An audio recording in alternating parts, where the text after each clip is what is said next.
Okay, I'm here. I'm only like 5 minutes late, so yeah, whatever. I can go ahead and make that go away now. My objective is to someday be as late as Rekieta Law. Because he's successful, and I think that's the key to doing it. If you're late, you're successful. If you're on time, you're a failure. Something like that. I'm not sure. I'm still working on this whole thing. But, I mean, it is what it is. Anyway, hello! Welcome back. Shadowcat's back, and we're building more stuff for a Star Trek module for Starjammer. It's making me excited, and I can barely talk. We're gonna do math today. I like to do math. When it's fun math, not like school math. School math isn't fun. This is gonna be fun math. So let's pull up everything that we did last time. Okay, buttons. This button. There we go. Alright. Can anybody actually read that? It's like really tiny. Also, where's my chat? There's my window. There's my chat. Fantastic. Fantabulous. I'm going to make this bigger. There we go. Now I can actually read it. Alright, so we did races last time. We're not doing races again. This is good. We've got all our Federation races. We may come back and do the KDF, Romulans, maybe even the Dominion later, but this is good. Hi, Blizz. Good to have you here. What do you mean, no? No what? Wait, no, you can't read it? You should be able to read it now. It's alright, though. We're not reading this anyway. Okay. We need a new page, and I've already got that page made. Here we go. We got ships. So this is what we're doing today. We're working on ships, because I love big ships. Be a little bit sad if JP doesn't make this one, because we're talking ships today, and who knows ships better than him? Probably some people. Probably not in this chat, though. Okay. Let's see. I also need to have the browser up. So, properties, I need this one. And there we go. Now we got Starjammer. Fantastic. Now this needs to go up. Wait, what am I moving here?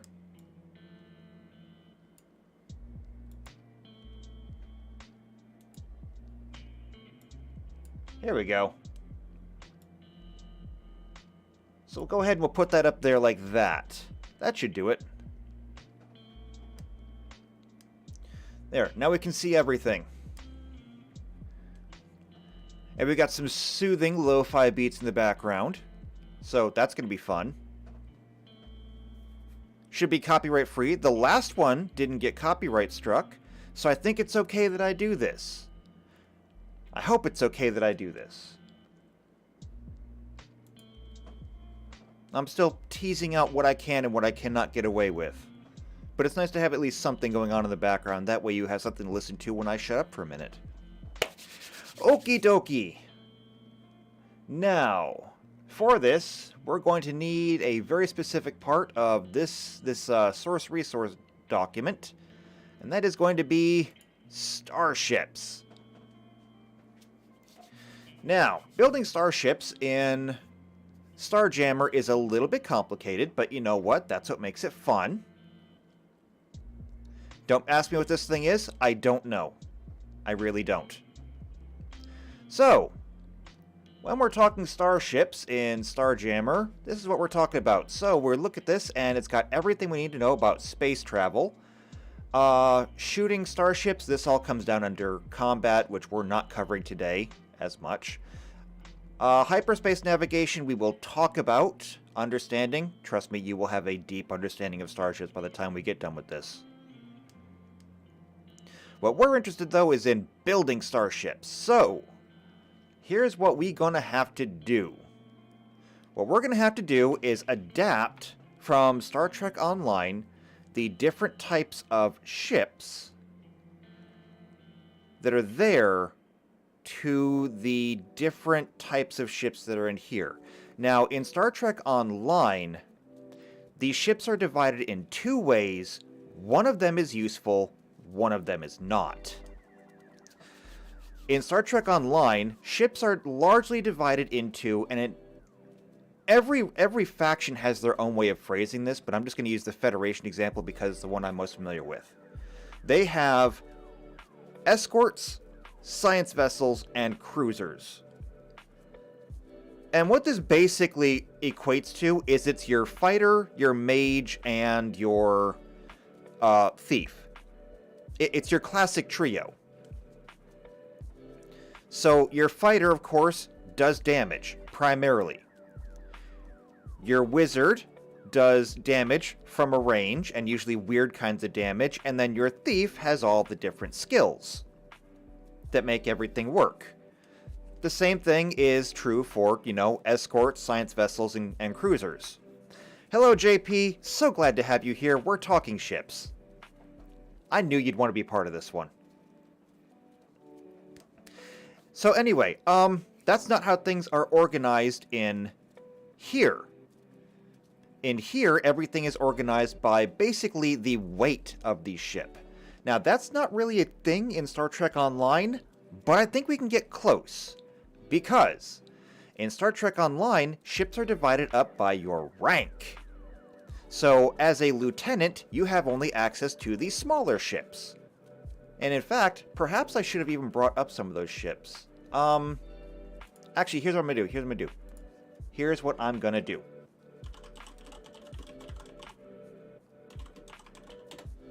I'm gonna bring up Star Trek Online and look up ranks. Oh, and this brings us right to Starship tier, so that's even better. So for Tier 1 starships, you'd be a lieutenant with the Federation. Oh, you can't see that. Hold on. Let me scroll up a little bit. So you'd be lieutenant, a warrior with the Klingons, a citizen with the Romulans. At Tier 2... Okay, well, no. Tier 1 is that. Yeah, Tier 1 lieutenant. I guess lieutenant with everyone, actually. And 4th with the Dominion. At Tier 2, you have these. Tier 3, Tier 4, Tier 5, Tier 6. And so it goes on and on like that. Now, interestingly enough, when we look at these, base frames. While it looks like there's a lot here, there's not actually as much as you think. When we jump down to base frames, we can see the Racer, Interceptor, and Fighter, these are all tiny. And quite frankly, this could be covered by small craft under the Star Trek Online rules. So that's good. Then we have small ships, the Shuttle and the Light Freighter. Medium ships, the Explorer, the Transport. The Destroyer, which would be, or the large ships, which is the Destroyer, Heavy Freighter. Huge ships, which is the Bulk Freighter and the Cruiser. Gargantuan, which is carriers and battleships. And then Dreadnoughts are colossal. And if you were to count this up, you have, in terms of, the number of types, tiny, shuttle, or small, medium, large, huge, gargantuan, and then colossal, which is 7. Okay, and how many tiers of starships do we have over here? We have 6. So if we discount Tier 1 as being our small craft, then we can easily convert this over to here. And so now we can go and use some of the stats from Star Trek Online to directly convert from their model to a Starjammer model. And I like this. So let's start here, and we're going to start with frames. Okay. So we'll go ahead, we'll merge and center that. And we're going to go with Star Trek Online. Capitalize that O. And Starjammer.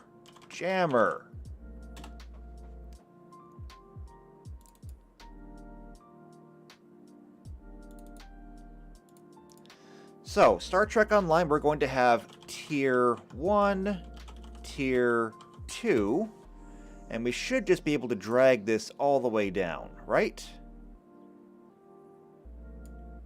Perfect. And I'm going to move this down one more because small craft.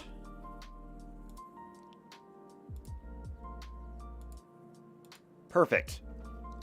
And then here we can go tiny, small, medium, large, huge, gargantuan, colossal. And there we go. Now we can directly go to the Star Trek Online and say, let's say we want a Tier 3 ship. Summary of tiers, starship tiers. Give me an example of a tiered ship. You're not going to give me one, are you? Playable starship? Ah, here we go. Playable starships. Complete and detailed list. And so, something for a tier 3? We can say, here we go. A heavy escort vessel. This would be an Akira class, I believe? Yes, Akira class heavy escort. And we could say this heavy escort now would be the equivalent of, because it's tier 3, a large ship. And we could come back to the starships and say a large ship. We have our choice between either a destroyer or a heavy freighter. Given that the Akira is an escort class, we'd probably go with the destroyer stats. I think this works. I like this. I think this works almost perfectly. It would get a little bit, kind of restrictive though, because generally speaking, players are never going to get something more than like maybe a large ship. Maybe. Which means that it would exclude a lot of the other ships from it, but I think that's not necessarily a bad thing. I mean, after all, the crews in Star Trek tend to be in the hundreds to thousands. In Starjammer, they tend to be a very small crew of like maybe a dozen tops. I mean, after all, look at this. For the destroyer, minimum crew of 6, maximum crew of 20. I'm not even sure if the Akira class could run on a crew of 20. It might be. I mean, you might be able to get it with a skeleton crew that could do that, but it might be pushing it. Still, though, I think this is the best way to do it. And I like it, and I'm going to stick with it. So we're going to call frames good. Next. Now that we got that out of the way, power budget. Now, power budget is just that. It's a budget. What's really important is power cores. Now, it says here, the power core is the most important system on the ship, provides power for every other system. We understand this. So, huge starships can have up to 2 power cores, gargantuan starships can have up to 3, colossal can have up to 4. I guess that means that anything medium or below cannot have anything more than that.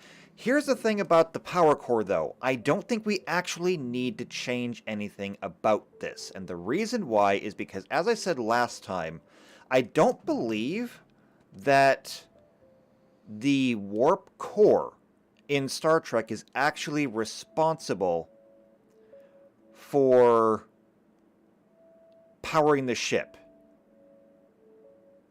I don't think it is. I'm pretty sure that most vessels carry fusion reactors that power the ship, and the warp core is used specifically for warp travel. I could check this real quick, though. Hold on. Let's see. Star Trek. Starship power.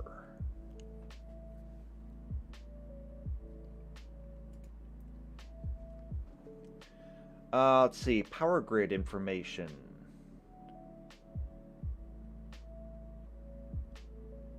I don't think this is actually going to tell me what I want to know.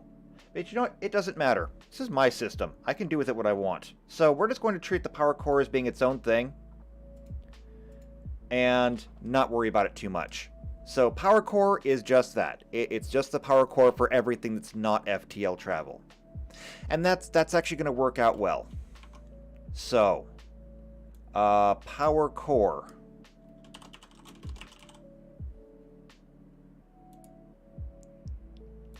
Oh, come on. Power core unchanged.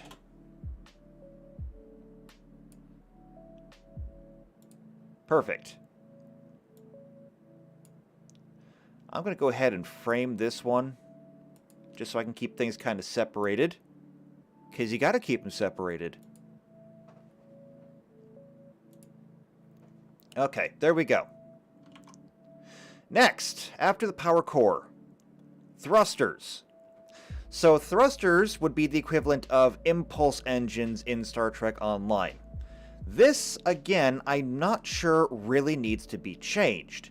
Because, well, every ship has probably different impulse thrusters. Pretty much, as far as I can tell, impulse thrusters on starships in Star Trek are largely the same regardless of starship. There are differences between starships because of mass. I mean, the inertial dampeners on a starship help you from becoming paste on the back wall, but it doesn't actually make the starship any less massive, which means that obviously smaller ships will be more nimble than larger ships. And by and large, that's all handled up here in the frames when we look at maneuverability. So the maneuverability for this carrier is poor. It has to move three hexes before it can make one turn. Cruisers are better. They have average. They can move 2 hexes before they can turn. However, if we come up to things like the shuttle, it has perfect maneuverability and it can literally turn on the spot. So that's great. I don't think we need to worry about that, which means that I do believe that we can take the thrusters and leave them as they are. Thrusters are already weighted by class. So these are tiny thrusters, these are small, these are medium, and you can see how they get either better or worse. The best you can get for a tiny ship is a speed of 14 hexes. For a small ship, it's 12. For a medium ship, it's 12. A large ship, the best you'll ever get is 10 hexes, and if you go all the way up to colossal ships, the best you'll ever get out of a colossal ship is 8 hexes of movement. I think this is fine. I think we can leave it as is. So we're going to say thrusters unchanged. We'll go ahead, merge and center these just so it looks nice. Don't worry, we're going to be getting into the math soon. I promise. Okay. Next up, after thrusters, other systems. Armor. Armor is exactly what it sounds like. It's just plating. Now, without getting into special things like ablative plating and things of that nature, I don't think that this needs to change. And hello, Tux. Good to have you here. I can barely read this. I forgot to make my text bigger. Sorry, hold on a second. Let's see. Zoom in.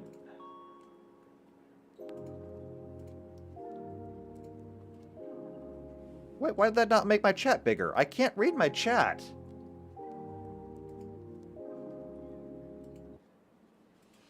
Video details live. Oh, wait. That's because I didn't increase the size of the right window. Hold on.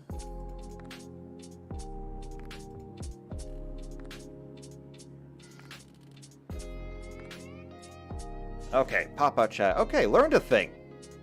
You can change the zoom on different windows. Who knew? Because, you know, I didn't.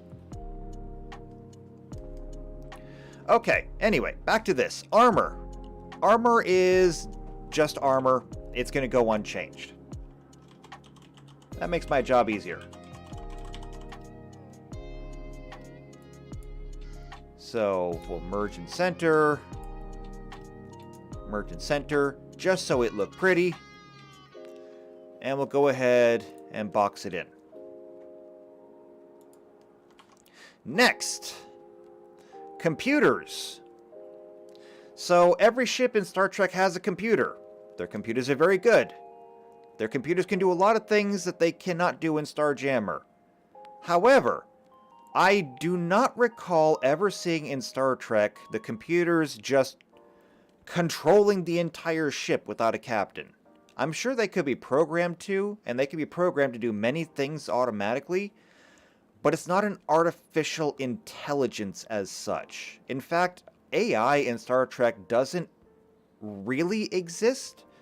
It's one of the things that makes Data so revolutionary, the fact that they have robots, but Data was a true artificial intelligence. He could think, he could decide, he had opinions, he had biases, he could learn. The computer in Star Trek doesn't do that. Which means that I do believe I don't need to change anything in here. In Starjammer, the computer you pick will give you bonuses. You can say, I want to take a shot with this weapon. I have my own personal bonuses because, you know, I have X number of points in this, X number of points in this, I get this much bonus. I'm also going to use a bonus from the computer. And that's where these nodes come in. A mono node will give one person one bonus of this. A duo node lets 2 people use it, a tri node lets 3 people, so on and so forth. And of course, you know, better computers give better bonuses, all the way up to a +10. Although +10, +9, +8, +7, +6, the best you're going to get is 2 people. Yeah, it's balanced. I don't think we need to change anything for the computers. I think computers are good. So, computers, unchanged.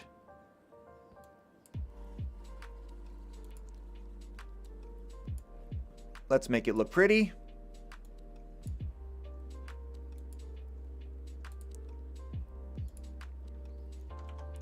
And we'll go back in here. So, crew quarters. This is not something that really needs to be dealt with in normal Starjammer. However, with my map system, it does. But that still doesn't really change a whole lot. Just because I will put a room on the map for the crew quarters doesn't mean that anything here needs to be changed. Crew quarters, we have common. These consist of simple bunks, sometimes folding out of the side of a hallway, or other similarly austere places to rest. Crew members sleep in common quarters, usually keep their personal possessions in a footlocker. There's good quarters, which are a bit more upscale. This would be like officer quarters. These consist of dormitory-style rooms that can hold 1 or 2 small beds. Larger starships usually require lower-ranking crew to share these quarters. Sometimes a personal closet or drawer space, that's fine. And then luxurious quarters are the pinnacle of comfort. They consist of private rooms for each crew member with personal bathrooms, including showers and water pressure. This would be like your senior officers.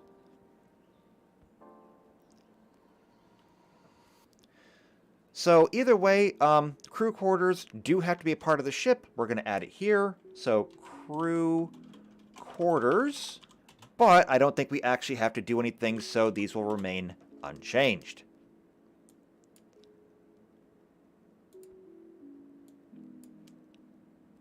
We'll go ahead and box this in, and then we'll move on.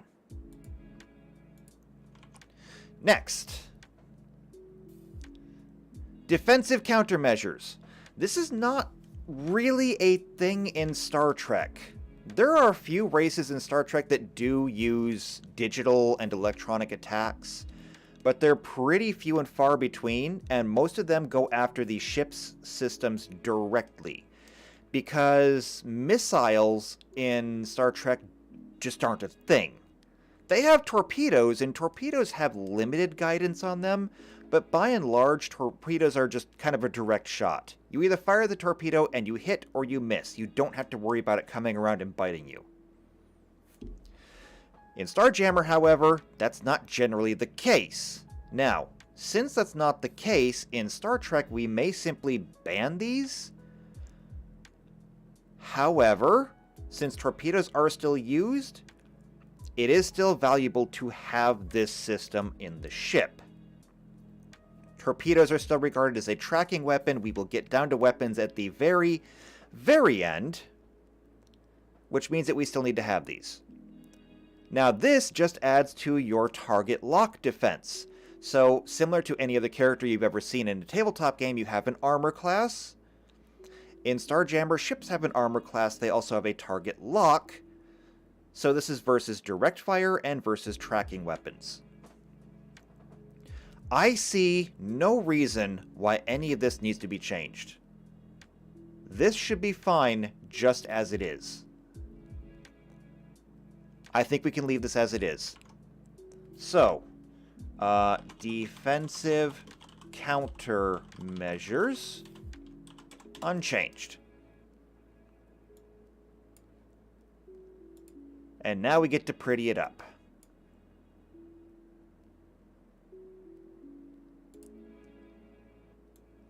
Because, oh boy, sit back. This is where things are going to get ugly. Hyperspace engines. This is where things are going to go a little bit off the rails, because I have spent an extensive amount of times, and I have even been employing the assistance of ChatGPT to help me with the math. Because while ChatGPT might have its limits, it is still a giant calculator, and I've needed it. So here's how hyperspace engines work in Starjammer. It reads, these engines let you travel to and from hyperspace. The better the engine rating, the faster you reach the distant destinations. Hyperspace engines have a PC requirement and a maximum frame size. The cost in build points is based upon the starship's size category, which we established earlier. For the purposes of this calculation, 1 is small, 2 is medium, 2 is small, 3 is medium, etc. See the table below for statistics on the engines. For starships to engage the hyperspace engines, they either need to enter or exit hyperspace. They must remain stationary with conventional thrusters turned off for 1 minute. And here's how they work. So we have an engine, we have an engine rating, and then we have all the information that we need to install it in the ship. The energy required to use it, the cost and build points, and the maximum size allowed. Obviously, you could put signal basic on anything, but the fastest one can only go on a medium ship. Now, this is where things are going to get complicated, kinda, because of how FTL travel differs between Star Trek and Starjammer. Now, my immediate thought was that we simply replace hyperspace engine with a warp core. And instead of having an engine rating, we'll give it a warp rating, which means that we would have a warp core with an engine rating of 1 through 9, because we're not going to bother with transwarp. And as you'll see, warp travel is just insane as it is. But let's explore how this works in Starjammer in the first place. So we're going to go to hyperspace navigation. This is how Starjammer does it. Hyperspace technology differs from ordinary astrogation in that distances between worlds are less important than the difficulty of correctly targeting the jump. Within a given solar system, jumps are relatively quick and easy, though this method is only moderately faster than just flying between worlds using conventional thrusters. Outside of a given system, hyperspace tech divides the galaxy into 2 sectors, close and deep. While close space worlds tend to be closer to the galactic center, and the systems in deep space tend to be further out, the true difference between the regions lies in the density of so-called hyperspace beacons. These mysterious objects, sometimes spontaneously generated and sometimes placed by priests of the Triune, help navigate systems to orient ships in hyperspace. While placing a single beacon on a world isn't enough to convert the vast world to close space status, placing many in that general region of space can cause the shift, and thus it's possible. This is all mostly just lore for the Starjammer universe. The point being that their space is divided into close, far, deep, and so on and so forth. The important part here is this. When we're calculating travel in-game, we use dice. And here's how it works. So if you're inside of a solar system, you can use your FTL to travel. Now, as I said, it's only marginally faster than traveling there with thrusters, but it will still take you 1d6 days. Now, why 1d6 days? Well, that's because unlike all those pictures that you saw in your astronomy class, the planets are not neatly aligned in a row. Solar systems are spherical, and so the distances between planets will differ depending on what part of their orbit they're in, and they will always be at different points relative to each other. So 1d6 is a nice way to kind of randomize how that's going to work. Travel in system, however, using warp travel is next to impossible. And to do that, I believe that I am going to introduce ChatGPT and show you just why this is impossible. So, hello, Asus. Oh, that's a little bit too far up.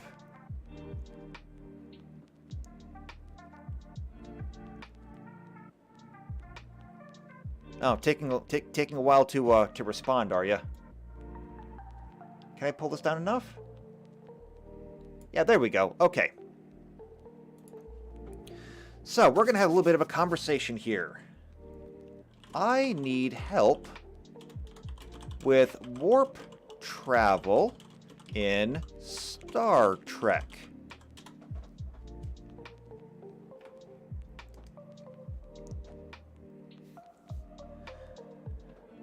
So, understanding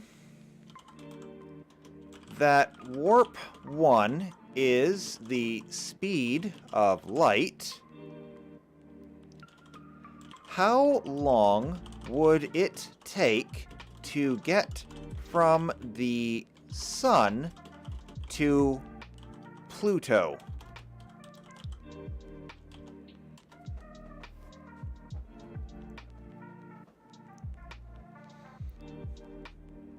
ChatGPT has to think about that one for a minute. So ChatGPT says, in the Star Trek universe, warp 1 is the equivalent to the speed of light. So a ship traveling at warp 1 would be able to cover the distance between the Sun and Pluto, which is about 5.9 billion kilometers, or 3.67 billion miles, in about 5.5 hours from the perspective of a stationary observer. However, it's worth noting that in the Star Trek universe, the actual time it takes to travel between 2 points at warp speed is influenced by a number of factors, such as the power of the ship's engines, the conditions of subspace, and the presence of obstacles such as gravitational fields or other spatial phenomena. So the actual travel time between the Sun and Pluto could vary depending on these factors. And that is fair. The important part is, however, that at warp 1, which is the slowest warp travel in Star Trek, it would take 5.5 hours to get from the Sun to Pluto. How long would it take to cross Pluto's orbit at warp 1?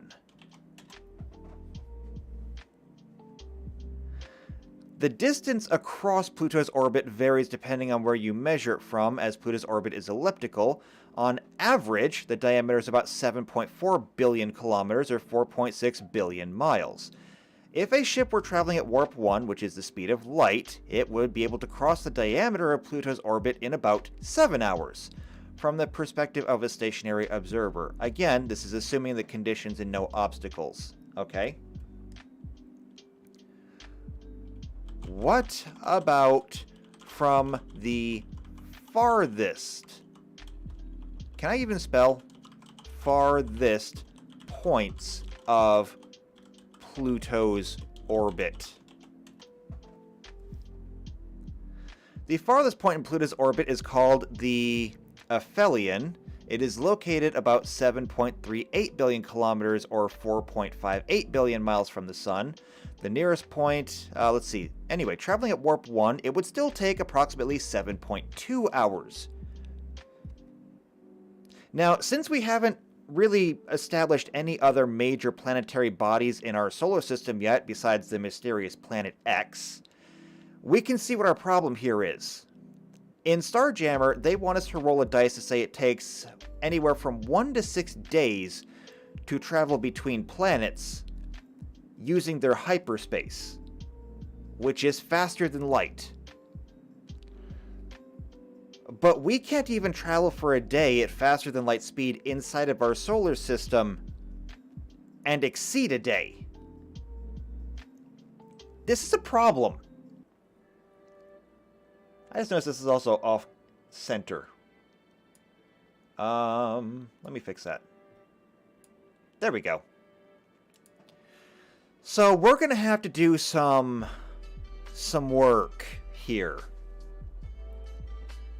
Either that, or we have to completely redesign Starship travel for Starjammer using this module. And I actually don't have a problem with doing either one of those.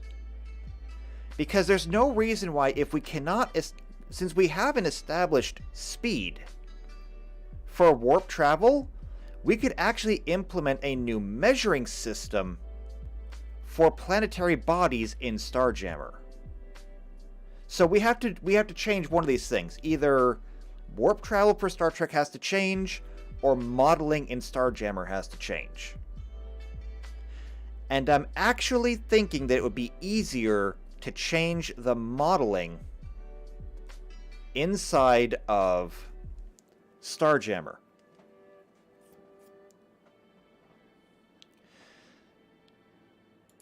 So I think we're done with this. And I'm just going to say, thank you, Asus. If you have any more questions, feel free to ask. I may have questions later, but that's okay. So we're going to go back to here. And I'm going to slide this window back up. There we go. So warp travel and Starjammer's modeling are absolutely incompatible. We're going to have to do this from scratch. So we're just going to come over here into an open area where we can start working on this. And we're going to start with Star System Model. I need a period there. This means that we need to have a generator for star systems that will tell us, number one, how many planets are in the star system. Number two, how far away are they? And number three, the distances between each planet. Actually, is that same as number two? I'm not sure. Either way, I felt like there should have been three things, so just pretend that I didn't, totally screw that up there. All right. Now, how many planets are in a system? This is going to be super simple because we can do it with a dice roll. And I think what we'll do is we'll use a D12. A D12 is good because our solar system has 8 planets. It had 9, and then they downgraded Pluto. So Either way, 8, 9, whatever. A D12 seems like a good way to go. Now, we can say that... Okay. So, number of planets will be a 1d12. Okay. Once we've done that, we now have to establish how far away they are from a from a celestial body. Actually, I think that I'm going to ask ChatGPT something. So let's take a look at something, okay?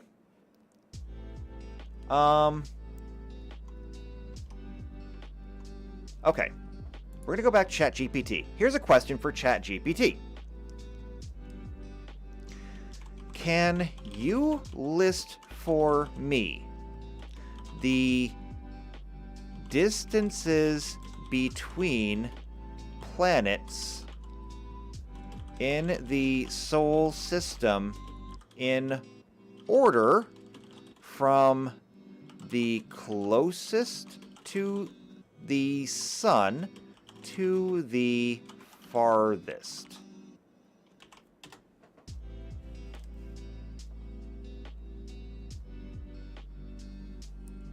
This might take a minute.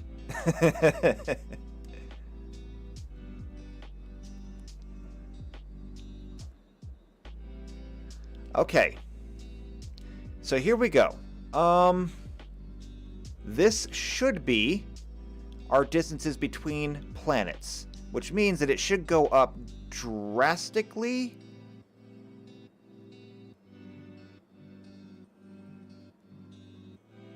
Okay, so it says it's worth knowing that these distances are averages because the planet's orbits are different. We know that. So it says that the distance between, I'm assuming, Mercury and the Sun is 77 million kilometers. It says Venus is 38 million kilometers. I'm going to assume that's between Mercury and Venus. Earth is 146 million. Is that true? I think it should be true, if I'm understanding this right. Although I thought the distance between Mars and Jupiter would be a lot... Or no, wait. I missed a number there. 778 million kilometers. Yeah, that sounds about right. Although, some of these are getting kind of wild. Is it really that far between Jupiter and Saturn? How far is Jupiter from Saturn? Actually, JP, for this, I don't want to use AUs because I want to have a number of miles or kilometers. And I'm going to end up rounding these down into something that I can more easily calculate. AUs, I might end up getting into fractions, and I don't want fractions. In fact, with AUs, I would inevitably have to use fractions. Let's see, the distance between Jupiter and Saturn is about 628 million kilometers, or 300. Okay, so I think that I think these are measurements from the sun.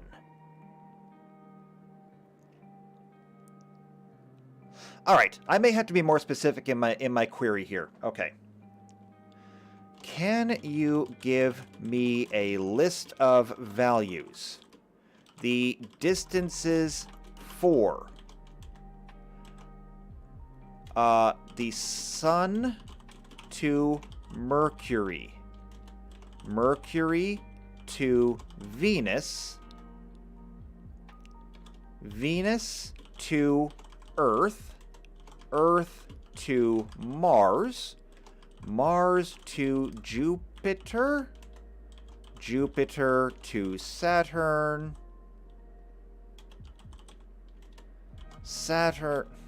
Wait, I wrote Saturn. Saturn. Saturn to... Which one comes first? Right, Uranus. Uranus and Uranus to Neptune. Also, just because I love the little guy, Neptune to Pluto. I fully understand that Pluto is not a planet. I fully agree with NASA's decision to or whoever's decision it was to downgrade Pluto from a planet, but I still love Pluto.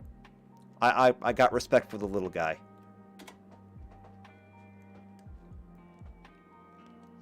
Alright, here are the distances. So from the Sun to Mercury, 77 million kilometers. Mercury to Venus, 48 million kilometers. Venus to Earth, 149.6 million kilometers. Of course, these are averages. Earth to Mars is 227 million kilometers. So, you know, anyone who's hopping on Elon Musk's rocket, bring a snack. Mars to Jupiter is 778 million kilometers. The distance from Jupiter to Saturn is approximately 1.4 billion kilometers. Was that actually right? Before? Yeah, no, those numbers are totally adding up. Alright, so I didn't phrase it. I just didn't believe it. Saturn to Uranus is 2.9 billion kilometers. Distance from Uranus to Neptune is 4.5 billion kilometers, and from Neptune to Pluto is highly variable, but on average, 5.9 billion or 5.9 billion kilometers. That's wild. Even I didn't expect numbers this big. Okay, now, here's where I think this is going to save us a lot of trouble. Can you give me an average of those numbers?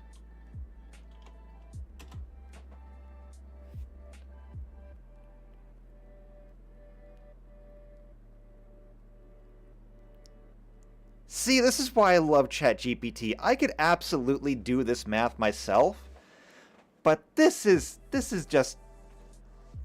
better. Oh, wait. No. Stop.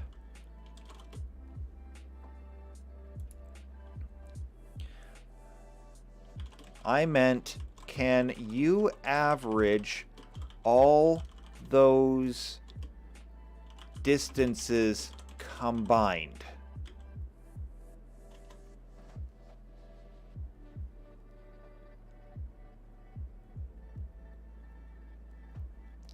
Okay, using the distances provided earlier, the average distance between each planet is approximately 746 million kilometers. Okay, it's worth noting this is a rough average because the planets vary wildly, and I understand that, but that's okay, because we now have an average. So what can we do with this? Since the average of them is 746 million kilometers. Now we just have to turn this into a dice value that we can use. And 7.5, I think, is going to be a good number to use. So what I believe we're going to do is, when we come back to our spreadsheet here, what we'll do is, let's see, what's the term that I want to put here? It's is it orbital period? No, orbital period would be the time it takes to rotate around the planet.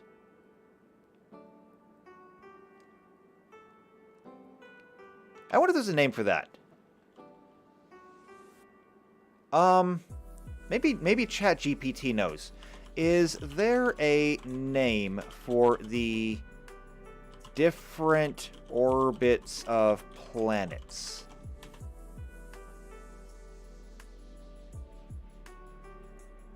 Because I don't know if there is, and I'm not sure.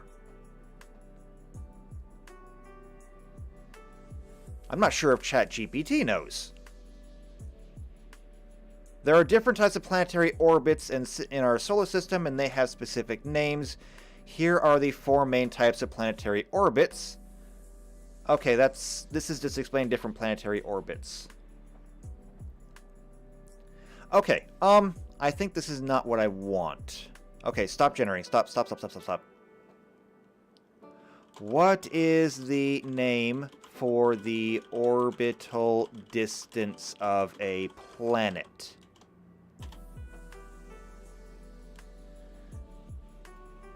The name for the orbital distance of a planet is the semi-major axis? Never heard it before. Semi-major axis is the distance between the center of a planet's elliptical orbit and the center of the sun. It is an important parameter for describing the size and shape of a planet's orbit and is often used to calculate the planet's period, the time it takes to complete the orbit around the sun. Okay, so I was right not to use period. Semi-major axis is often expressed in astronomical units, where 1 AU is fine. And that's exactly what JP was saying, but when we get into planets that are like Venus and Mercury don't even have 1 AU, and I don't want to use fractions. Okay, so semi-major axis, I feel like there should be a better name for that, but you know what? I'll take what I can get. Semi-major axis. That's a mouthful. I'm going to go ahead and widen this column a little bit. It is going to be, stick with me on this one. So we said the average was about 7.5 million kilometers. If that's the average... Okay, I need my calculator for a minute. I should be able to do this math in my head, but I can't, and I'm going to be lazy. According to my calculator, 750 divided by 2 is 375. Since we want a range of values, we want our minimum to be 375. So 375 minimum. And we want our maximum to be about 1125 max.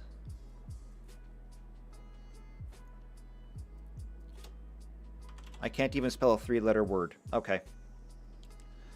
So this will give us our range of values.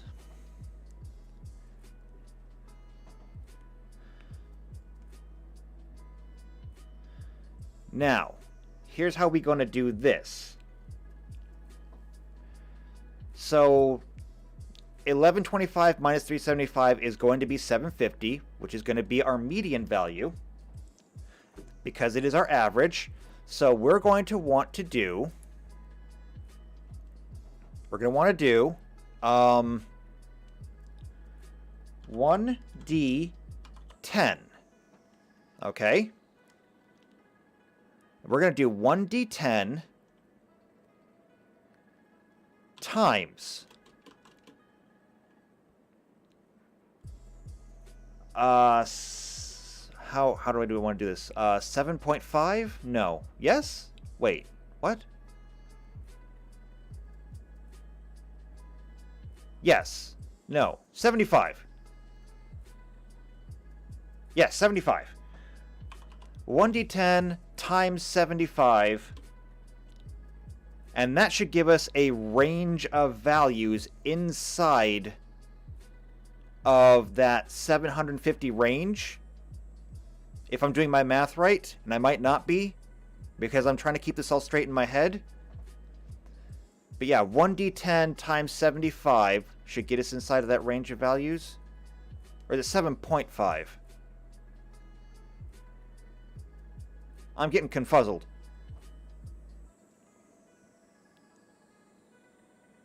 No, I think this is right. Plus 375.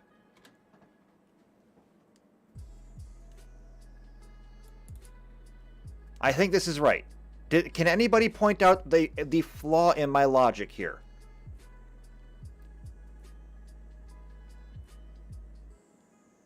Because, like, I'm kind of hoping that somebody can check my math on this one. But this should always put me somewhere inside that range of 375. Well, technically it'll never go down to 375 because it's 1d10 times 75. Even if we roll a 1, it would still be an additional 75. So technically our lowest value would be 450. But it should get us up to, at 10, that 1125 value. Because 10 times 75, 750, plus 375 gets us up to the 1125 maximum value. Yes, this works. My math is right. And we're just going to say in millions.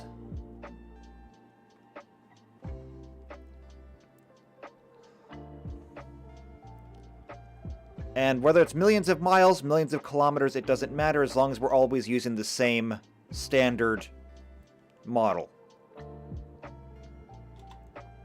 So that should be the model we use for generating our planets and the distances between them. And because we're using this range of values, I don't really want to think about the positioning in circular orbits. It shouldn't really matter. It should be good no matter how we do it. You want to travel to a certain planet, it'll just take you there. It'll be good enough for the game, okay? We're not NASA. We're not actually launching rockets.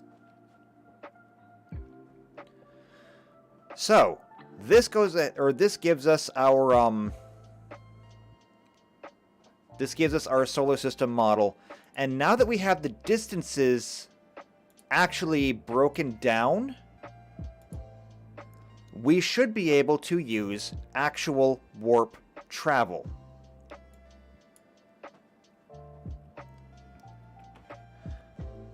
So we're going to say warp core. Hyperspace engine. See, I told you we were doing math today.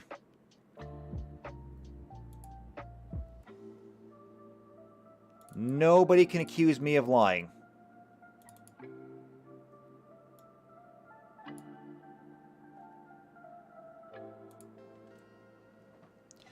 So the warp factors here are warp 1, warp 2, and so on and so forth.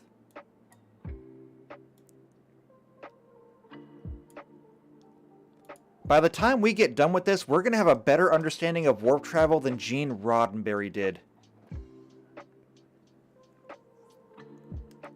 Okay, now, here's the weird thing. And we're going to have to go back to ChatGPT for this one because ChatGPT has been trying to get me to understand warp travel for days now. JP says, I have a headache. We're not even done yet. We're not even done yet. If you have a headache now, then seriously, just down a whole bottle of Tylenol. Because we're still going. Okay. Can you give me a list of speeds for the different warp factors? Now this one, I've actually asked ChatGPT before. I've seen it before.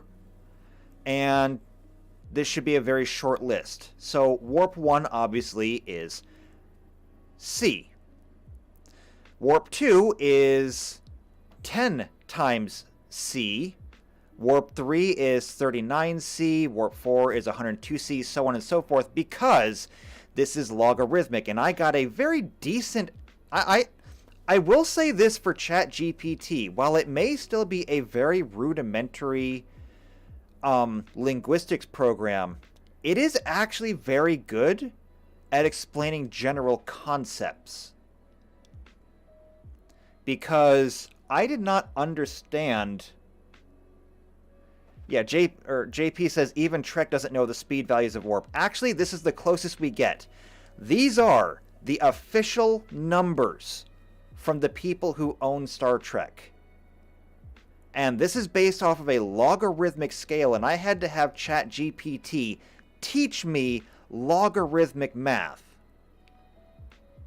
And I'm going to be honest with you, I'm still not sure that I understand it. I'm not even sure where logarithmic math falls under. Is it trigonometry? Is it calculus? I mean, I know it's used in statistics, but I'm not sure what category of math it falls under. Either way, it's hard to understand. For me, at least. I have a hard time understanding it.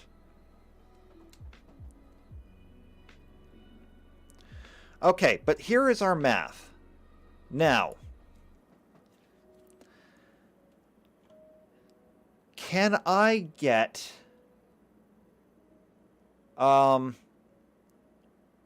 Since Starjammer wants us to do this in days... Well, actually, here's the thing. These values are almost useless inside of a solar system. They really are. Tuck says, pretty sure it's introductory trig. Don't tell me it's introductory trig. Are you kidding me?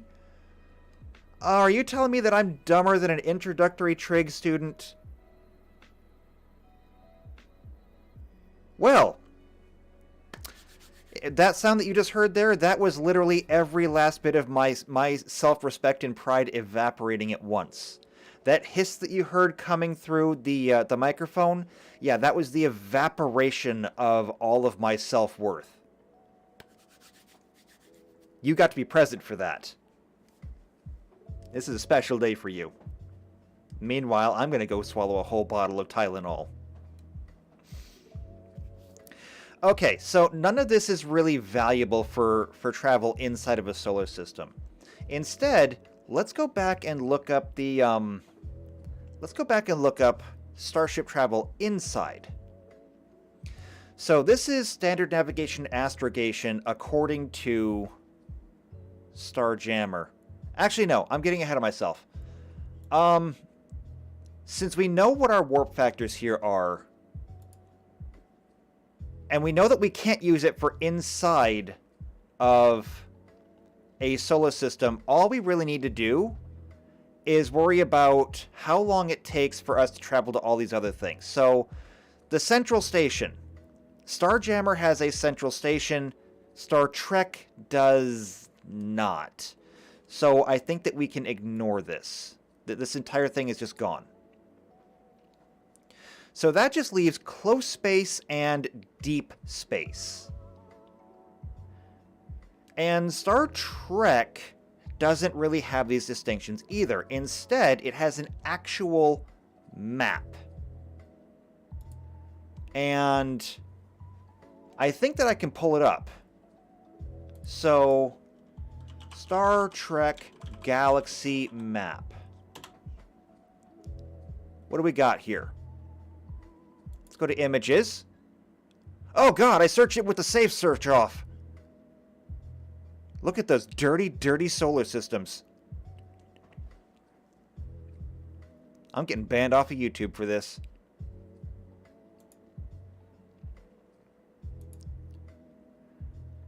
Okay.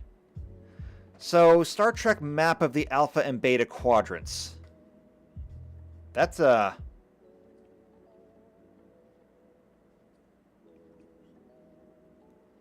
the Picard maneuver isn't about inter-system warp jumps. The Picard maneuver is actually about using the warp drive as a combat maneuver, where you literally use an extremely short warp jump to avoid fire by teleporting, essentially, like within visible distance. I mean, it's just near instantaneous teleportation for the entire starship. So that is a completely separate category. And if you're really interested, we can look at that when it comes to things like maybe combat feats. Or no, that wouldn't be a combat feat. That would technically be a push action in Starship combat. But I tell you what, JP, don't forget that, okay? Hold on to that little nugget there. And when we discuss changes that we need to make to combat, we might come back to that. Okay? Hold on to that. Don't lose it. Because if you're interested in that kind of thing, we can do it. Alright, so... Ah, good, I can make this thing bigger. So here's the thing. We have here a map of the alpha and beta quadrants. This is not the same map that I'm familiar with in Star Trek Online, but that's okay because this has a scale on it.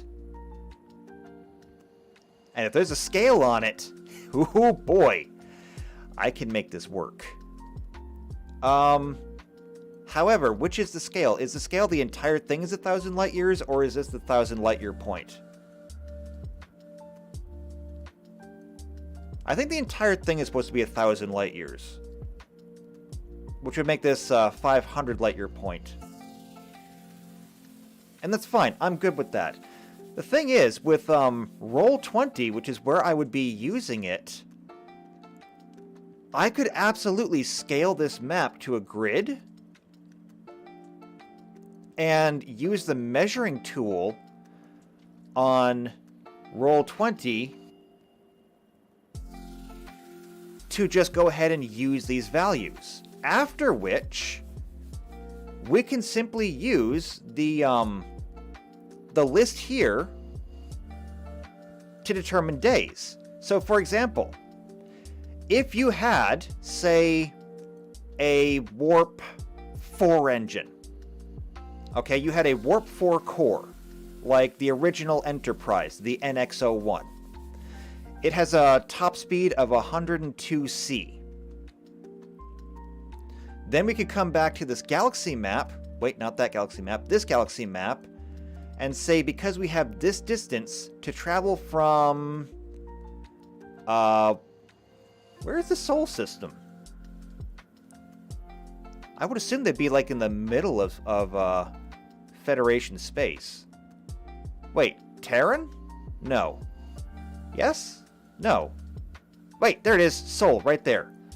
So to go from Sol to Vulcan, which is like over here somewhere. There's Vulcan. So to go from Sol to Vulcan, we could just measure the distance there using the measuring tool, and then divide that by the warp factor, and there you go. That's how many days it takes. And I like that idea. I think that's the best idea I've had yet. The only question is this the map we're going to use? Because if somebody has a better map, I'll take it.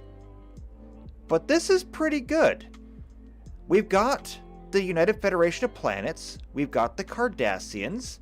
We've got the Romulan Star Empire. There's no Dominion on here because we don't have the Gamma or Delta quadrants. But we got Ferengi space, Breen space, Klingon Empire's down here, the Tholian Assembly. And I have a player who's actually interested in playing a Tholian, so might be important. I'm not sure how we integrate a Tholian into a Star Trek game, but if my players are willing to try, so am I. I'm not sure how a Tholian would ever join Starfleet, but you know, you take what you can get. I'm here to make my players happy. To an extent. I'm not going to give you everything, but if I have a player who wants to play a different race, we'll see what we can do. Well, we can get into races again another time. But I like this idea. I like the idea of using this map. I like the idea of measuring distances and just dividing it by speed to give us a time. This is very basic math, and I'm loving it. I think this works. I think this right here solves our entire problem. So all we have to do is just copy down then this list of values. So I'm going to go ahead and I'm going to move this down. So warp core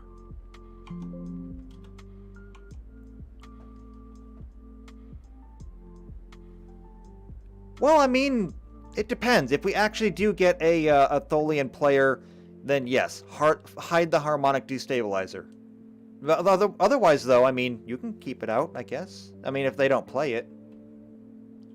I just, you know, I thought it was cool that Tholian space is on the map, and I have a player who wants to play a Tholian, and I love Tholians! They're all buggy and different, and they glow, and unfortunately, if you put them in a normal atmosphere, they die. But still, I love them. Alright, so the warp core and the speed. Go ahead and copy that format. So we got 1C and 10C. What was next?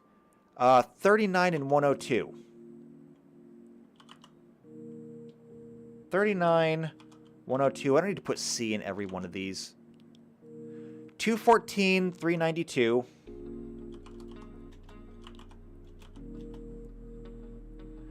They would need environmental suits, but the fun thing is that Star Trek Online has done that for us.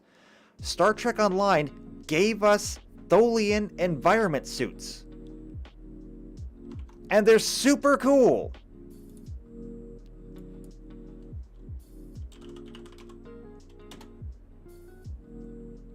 Because we've got Tholians here. And then we've got Tholian environment suits. So if somebody wanted to play a Tholian character, they would first need to have a required piece of equipment, which would come out of, you know, their starting funds. It would have to be a full suit of armor.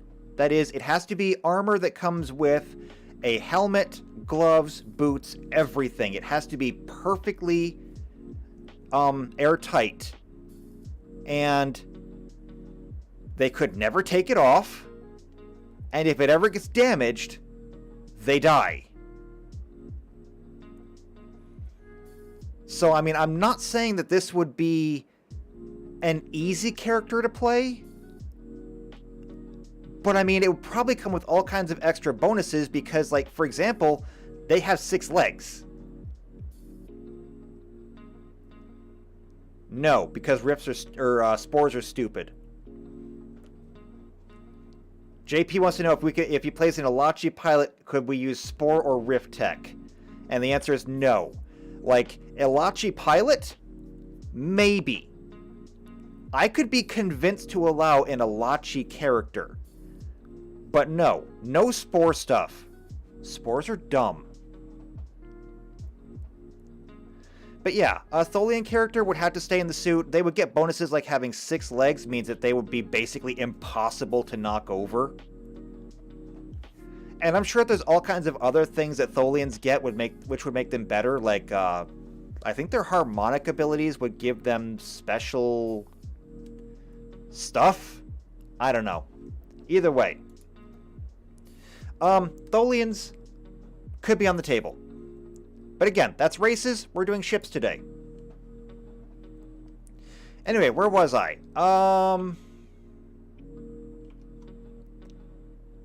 Right. Warp 7. So that's 656, 1024.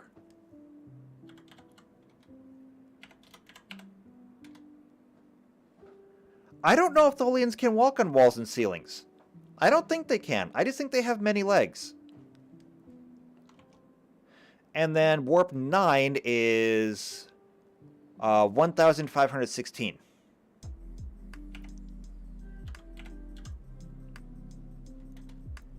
Now, unfortunately, while this is all great, I still need to be able to convert this into how do we install it on the ship.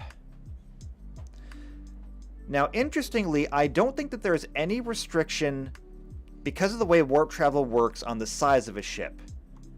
So when we're looking at hyperspace engines, the hyperspace engines are limited by size. Here we go. I think that I'm going to ditch that. But we still need to figure out, number one, how do we factor in the build points for it, and how do we factor in the amount of power required for it?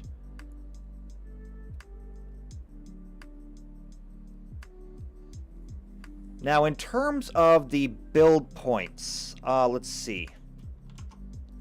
We're going to go min PCU, which is power core units, and cost in BP.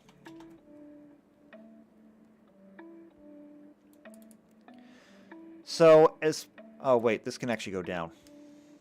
So copy, paste, and we'll just delete that.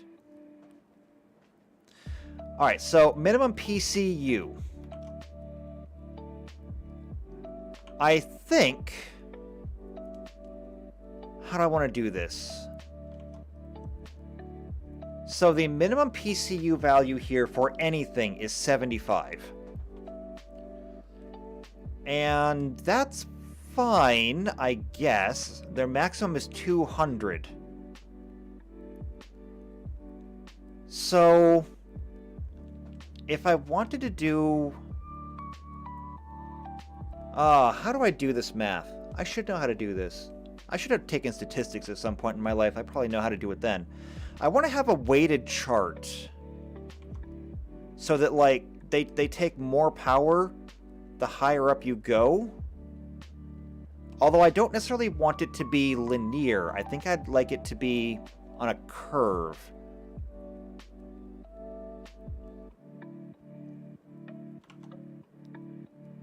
Maybe I can ask ChatGPT to do the math for me. I may not be good at math, but I am good at using tools. So, how do I even ask this question? Can you give me 10, or let's see, 9 values in logarithmic ascension with a minimum value of 75 and maximum value of 200.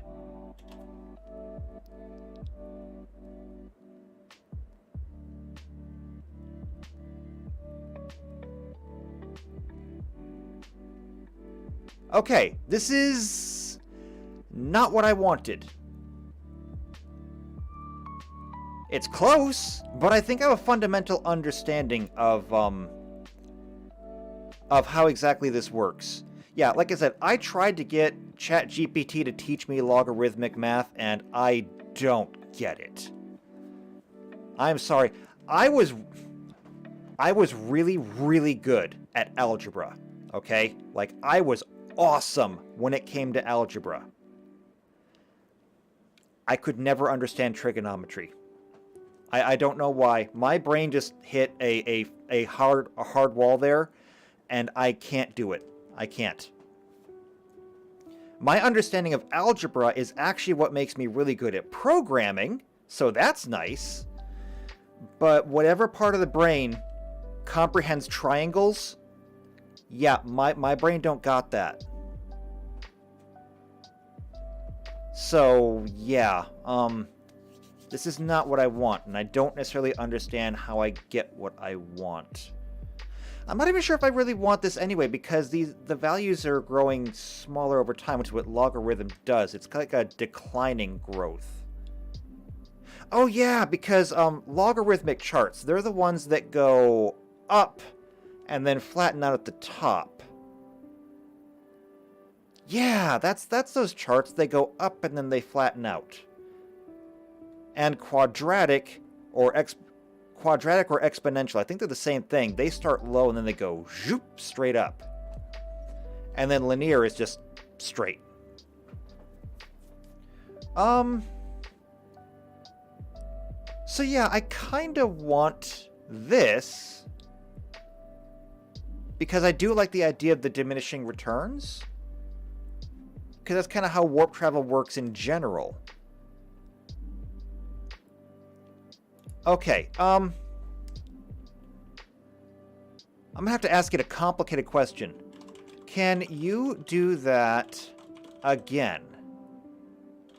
Except I want the number 1 value to be 75 and the number 9 to... Wait. What did I just type? Number 9 to be 200. I'm not sure how to do the math.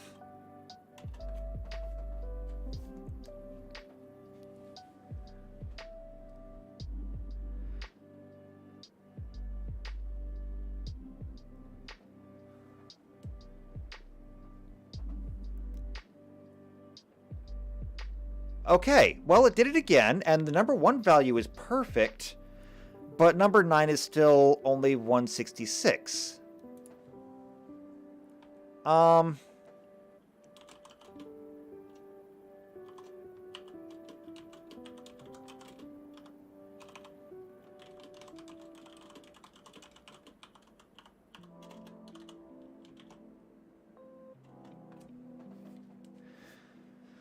Says, but 99 or number 9 is only 166. Can you make it 200?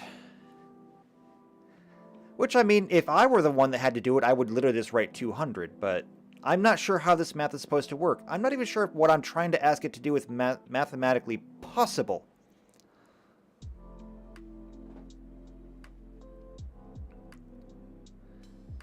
Okay, it's trying again. And it's struggling with it. I'm starting to feel bad for what I'm putting this thing through.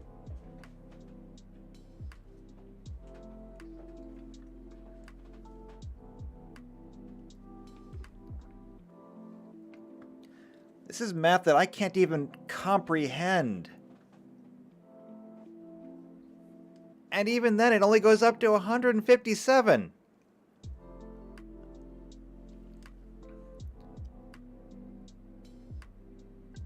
Why is it not going up to 200? I don't understand.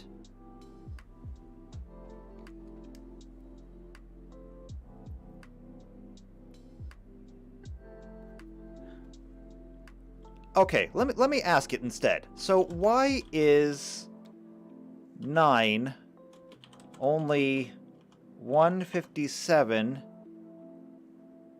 and not 200?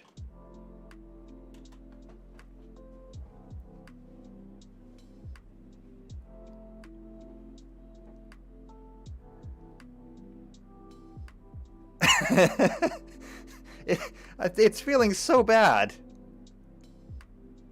Oh, and now it's only 155. I think what I'm asking it to do is mathematically impossible. Or if it is, it's just simply impossible for this thing to do.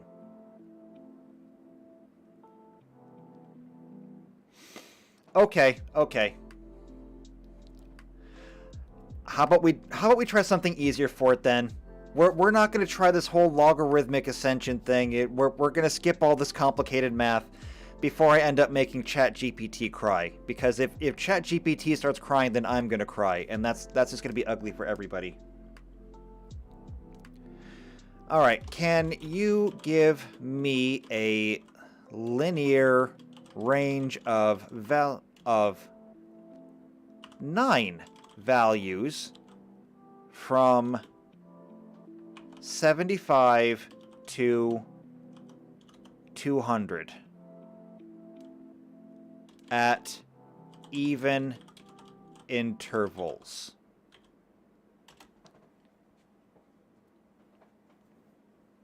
This is math that I could do myself, but ChatGPT can maybe do it faster? Except it didn't even go up to 200. Why? What am I doing wrong? No, Tux, I don't want to make it cry, but I'm going to make it cry. And what is this equation it used?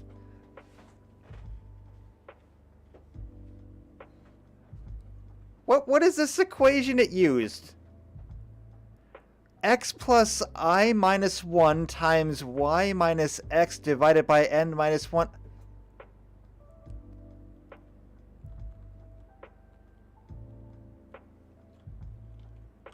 Why did you use that long equation?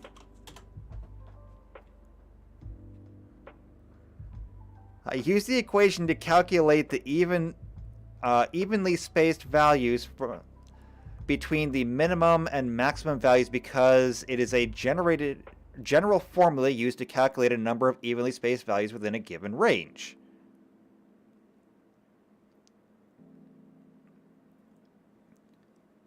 Well, here's the thing. All I really need to do is I just need to say, what is my range of values, okay? My range of values is roughly 125 because that's 200 minus 75.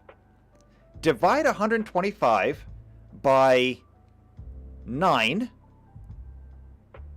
That'll give me my intervals, and then I can just add whatever the interval is to each previous version, and that will give me the power needed for each of the warp cores. I mean, I thought that was pretty easy.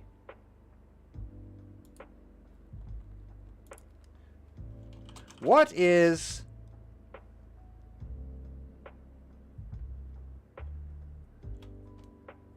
Tux says include 75 and 200 in the results. It actually did include 75. It did not include 200. Okay. Can you do that again, but include 200 in the results?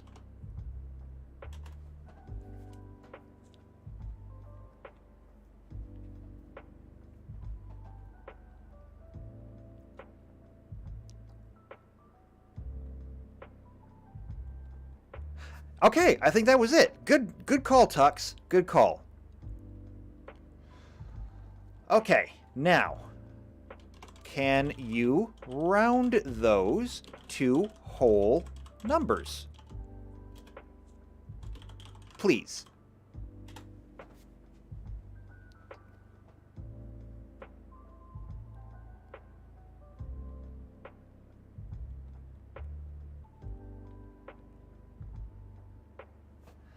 All right, there we go. This should be the list that we need for our warp cores then. Because in this instance, our warp core is actually taking energy and not producing it. It's got to be done. Otherwise, well, does it have to be done? I'm going to do it anyway for now, but I may change my mind on it. So I'm going to take this list.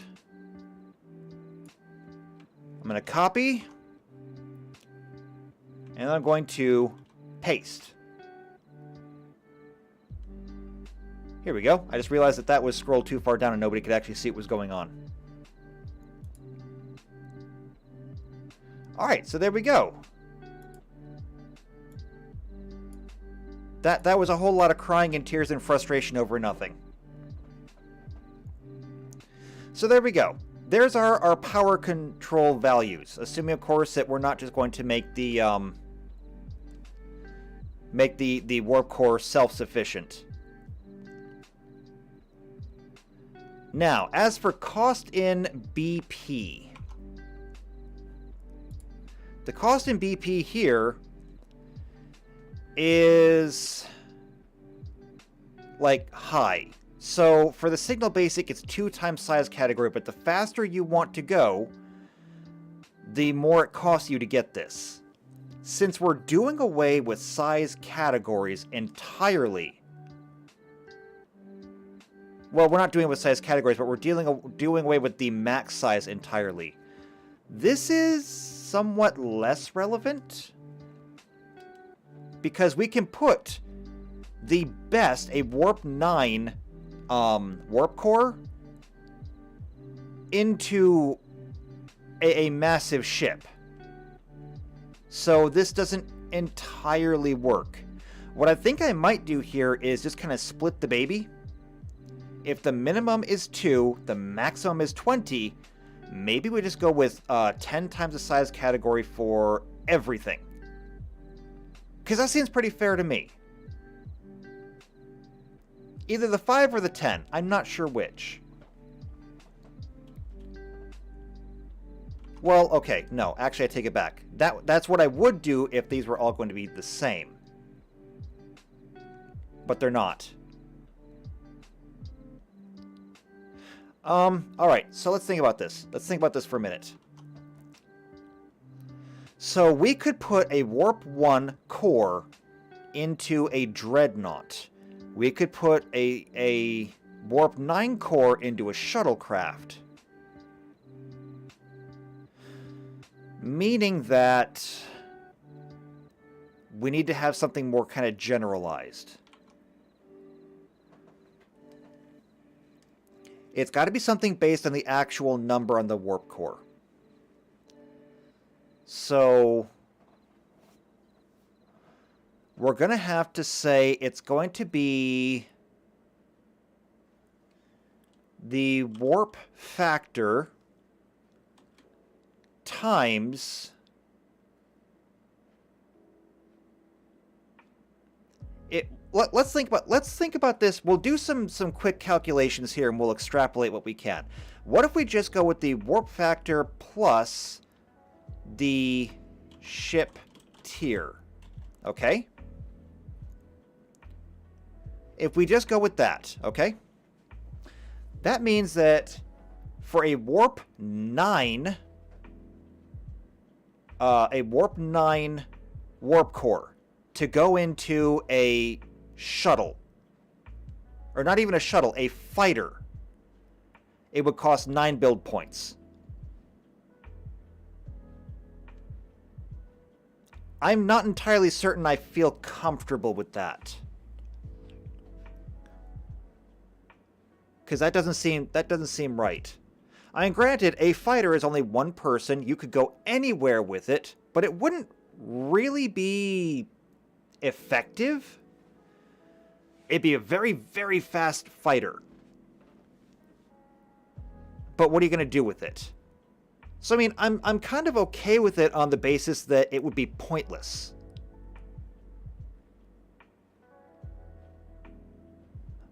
By extension, to put a Warp 1 core into a Dreadnought, that would be 1 times 7. So you have a giant, colossal, just enormous starship that can only travel at the speed of light, which means that to get from Earth to Vulcan would take like multiple generations. That kind of follows, and that would be a very cheap warp core.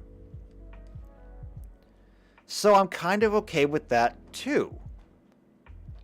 If we look at the middle though, a warp 5 core going into a what's the middle?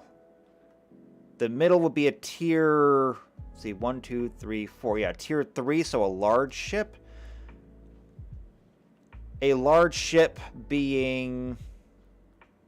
well, yeah, like the Akira class we were looking at earlier. So the Akira class, to have a Warp 5 core, that would be 5 times 3 is 15. So 15 build points for the Akira to go Warp 5. 15 build points would be the equivalent of a signal booster engine going on to a medium ship. That actually kind of works out.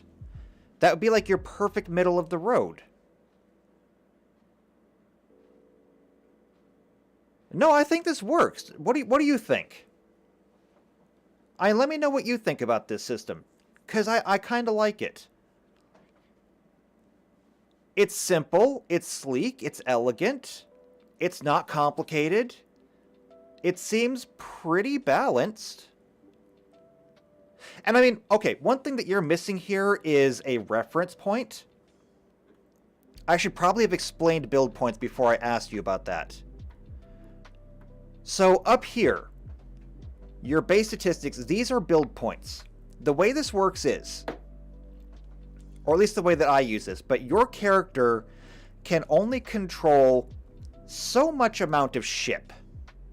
Okay, there is such a thing as too much ship for a character to handle. And what happens here is your build points are calculated based on your level. So a level 1 character can control 55 build points worth of ship. Now, what does that mean? Because that number on its own doesn't mean anything to you.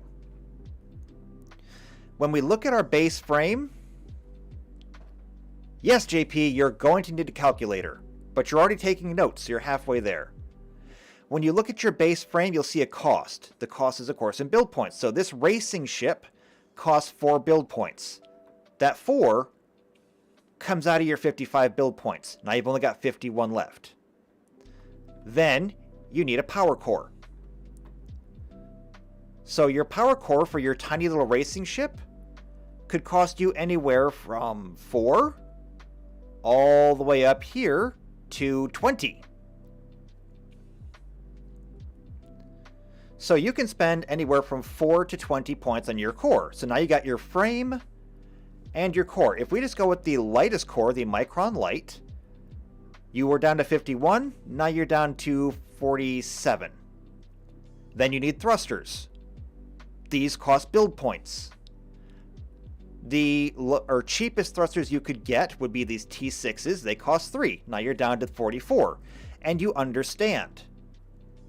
You get how this works. You have a certain number of build points to work with. Spend them wisely. So, if you were, building a ship and you were, say, a level 3 character, you'd have 95 build points to spend. And you could come down here and you could say, I want to have a medium-sized ship. So, like an Explorer, it would cost you 12. Then you need your power core, you need your thrusters, you need everything else. So with, 95 points to spend on this Akira escort, spending 15 points for a Warp 5 core, I don't think is that unrealistic.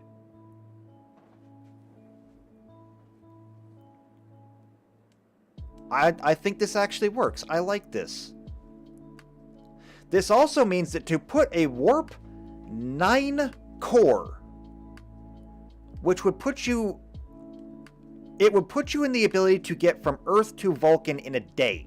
Less than a day. On the largest ship possible in the game, a Dreadnought, would cost you 9 times 7... which would be 63 build points. Which is a lot of build points. And in fact, they wouldn't even let you do that in here, because the best hyperspace engine in Starjammer, the Signal Ultra, the most they'll let you put that on is a medium ship. And it would still cost you 20 times the size category, which means that to put the Signal Ultra on a medium ship, which has a tier of 3, would cost you 60 build points. I think we're right in line with where we want to be. The best warp core in the biggest ship, 63 build points. I think this almost perfectly lines up. What do you think? Because I think it's good. I think it's really good. I think it's really good, and I even think that we don't necessarily need the power rating, because a warp core is only used for one thing. But I'm going to go ahead and I'm going to copy this all the way down, because this works. I like it. And I think I'm going to call this good. So there we go. I'm going to box this in and call that a day on that. Good. Are we having fun yet? Tell me we're having fun yet. Are we having fun doing math? No one can say that I didn't warn you ahead of time. Okay. Next up are expansion bays. These are not really needed for anything. These are all extras on your ship. So if we go back up here and look at these ships, you'll see that we have a size, a maneuverability, we have hit points. DT is a damage threshold. In other words, for your extremely large ships, you have to exceed a certain amount of damage before you can even hurt it. And a critical CT is critical threshold. This is the amount of damage that's needed before you can actually get a critical hit. Or I should say, a natural 20, as in most D20 games, is a critical hit. If you exceed this amount of damage, it also counts as a crit, so you can crit in two ways. Mounts are for weapons, we'll get there later, but then we get to expansion bays. This is where the expansion bays come in. And what do you mean, Tux? What do you mean you wouldn't say that? Are you not having fun doing math like this? I'm having fun. I'm having fun and I don't even understand it. So anyway, these are all the expansion bays. You can add whatever you want to your ship. Some things are required. Like when we look at our spreadsheet here, you must have a frame. If you don't have a frame, you don't have a ship. If you don't have a power core, you don't have power. If you don't have thrusters, you're not going anywhere. Technically speaking, the armor and computers are kinda optional. You can get a computer that doesn't give you a bonus, and it just fills the slot, and you can do without armor entirely. Same thing actually goes for defensive countermeasures. They're like armor, you can have no countermeasures at all if you want. Crew quarters, you do need. JP says cloaking. Cloaking is actually not in Starjammer. It's not. There is no way to get cloaking in Starjammer. I know this because when I did the FTL conversion module, I had no rules to install cloaking in Starjammer. That being said, however, I am not opposed to trying to make it work. It would have to be something that would literally have... It would have to force any opposing ships to actively use their sensors in order to see your ship. And you're right, this might not be a mechanic that we really want to deal with, because it could introduce a whole lot of bad things. I mean, it's awesome when you're the cloaked ship. It's much, much less awesome when it's a cloaked ship coming up against you. All I can say is that it doesn't exist right now. I could potentially do it later. But, anyway, things that you could add to your ship, and we'll just go through the list here. I'm not going to go through the details. Arcane Laboratory. We're not going to have magic, so this doesn't exist. A brig, you know what a brig is. Cargo holds, escape pods, guest quarters for carrying passengers. Hangar bays. Hangar bays take four expansion slots, and they can only be installed on large ships or bigger. Generally speaking, you don't really need to worry about hangar bays, but if you ever got a hold of a ship that big, I mean, it's an option. Hive bays are unique to certain types of ships. You almost can never use them because you need to have like weird living ships. What a hive bay essentially does is parts of the ship can just break off. And those parts of the ship can then go out and fight and do stuff. And every time you snap off a ship, you lower your ship's hit points, you lower your ship's armor class, and if the ship comes back, you can get those hit points and armor class back. If the ship is destroyed, however, you permanently lose those until it's replaced. It's not applicable for most things. Tuxedo says, hydroponic garden. Deep in 0 sec, I sit camouflaged in an asteroid belt. My product grows. I carefully select strands of my product to create the perfect plant. The few buyers I have love me. Sounds like something out of Eve, which I never played because I'm terrified of it. Hydroponic gardens are exactly that. It is a hydroponic garden in your ship, so you can grow food. Launch tubes are like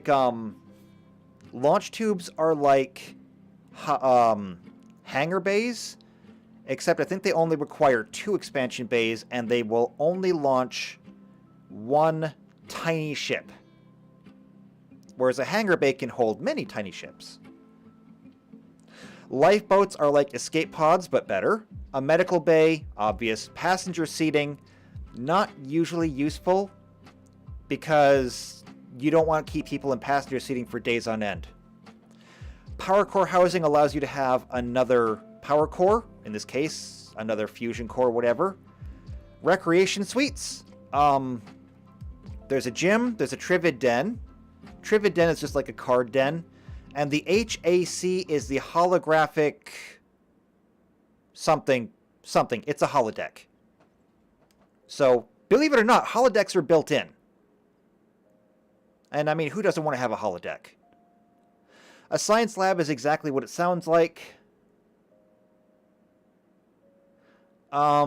Sealed environment chamber is literally what it sounds like. You can change the atmosphere in it, which means that if you had a Tholian player on your ship, you could install a sealed environment chamber so that the Tholian had a place to exist outside of its suit. You could crank the temperature up, you could change it to a sulfur atmosphere, and you would have a demon-class room that your Tholian could live in. A shuttle bay is exactly what it sounds like. A smuggler compartment is exactly what it sounds like. Synthesis bay is just that. A tech workshop is just that. So these are all things that you can install in this. And JP says if you have an HAC, then you could also have a den or a gym. Technically true. I don't know exactly what the deal is. And Tuck said that would be 0 sec. I don't know how wide the term is, but it does mean something. something specific in Eve. Okay, what I do know about Eve is that Eve is divided into basically two areas: high sec and low sec. I don't think there's actually a 0 sec in Eve. High sec is where there's high sec is where there's actual security, hence the high sec. Low sec, you're on your own. It's actually kind of what's kept me out of Eve for all these years, besides the fact that I can't afford it. Because I would never be brave enough to leave high sec. I just couldn't do it. And JP says, like Ambassador Kosh from Babylon 5. Actually, not just Ambassador Kosh. Like, all the Vorlons, all the Gaium, all the, not the Pakmara, because they can breathe in atmosphere. But basically, any race that requires an encounter suit could have their atmosphere customized in their quarters. And they said in the very first episode they could even vary the rotation in certain sections to alter the gravity. That's kind of what the sealed environment chamber would do here. So we can skip all the descriptions. We really don't need them. Security. Oh, wait, first, before I better put this on here. There is a... Tuck says there is a 0 sec, no security, low sec. Security will get there eventually, yeah.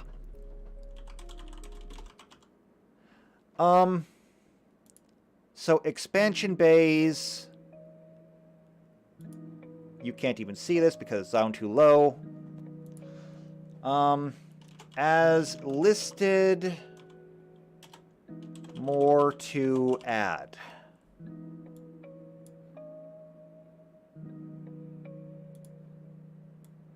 So we can think about adding things like a cloaking device later. And I'll give it some space. We'll just call this the we'll call that the expansion base, and we'll move on. Because I'm sure that you could think of almost anything to add as a room. One of the things that I know was a big deal is in Star Trek Voyager. Star Trek Voyager added an astrometrics lab, which let them chart the galaxy. You don't really need to do that in Starjammer. So you don't really need an astrometrics lab. I'm not even sure what it would do. But still, anything that we want to add, we'll leave room for it. Alright, security. So these are things that will just help make your ship a bit more secure. There's no power requirement for them, but there is usually a build requirement. Now, these are things like anti-hacking systems, so they can't hack your computer, because that is a thing you can do. Anti-personnel weapons. Basically think of mounted turrets. Must be mounted near a boarding ramp on a medium or smaller ship. It can be any long arm, so we're talking about handheld weapons, whose item level is equal to or less than the Starship's tier. By spending 5 additional build points, you can make it a heavy weapon instead. When it's activated, if a hostile creature approaches within its range increment, it begins firing with an attack roll modifier equal to the ship's tier, which is a minimum of 1. It fires once per round during combat until its ammunition is depleted or the hostile creature is disabled or flees. The weapon cannot detect invisible or similarly hidden creatures. It can't be removed and used by characters. Anyone with access to the Starship's computer system can activate or deactivate the weapon, as well as designate what kind of targets are considered hostile. Once installed, it cannot be removed without destroying it. I might alter that rule. I have salvage rules for a reason. I would alter that. Oh, and I need a drink real quick. Hold on.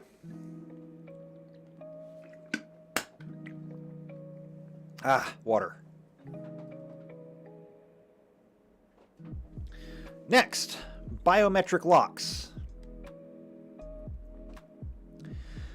Systems biometric locks are biometric locks. We know what that is. Computer countermeasures. So when a foe attempts to hack a computer system and fails, a set of countermeasures can punish the would-be hacker. You can install it following the normal rules for countermeasures. Each countermeasure costs a number of build points equal to your computer tier. And then, you know it, you love it, it was in every third episode of Star Trek Voyager, the self-destruct system. Used most often as a last resort, the self-destruct system completely destroys the starship on which it is installed, as if the starship had taken damage equal to twice its hull points. Often, I love how they say often as if you could possibly survive this. Often killing everyone on board. A starship in a hex adjacent to a starship that is in self-destruct takes an amount of damage equal to half the destroyed starship's maximum hull points. This damage can be mitigated by shields. A self-destruct system can be activated only by creatures on the starship by turning a set of keys, typing in a passcode, or other physical means known only to high-ranking members of the crew, and cannot be activated remotely by hacking. The activating creature can set a time delay for the destruction at least one round of starship combat. The cost of the self-destruct system depends on the size category of the ship. For the purposes of this calculation, we've seen this before. And no, JP says, do we have to pay extra for it to stop at 1? No. However, I may have you make a reflex save to stop it at 1. So don't try it. Okay? Don't try it. If you want to pull fancy stuff like that, I'm going to punish you for it.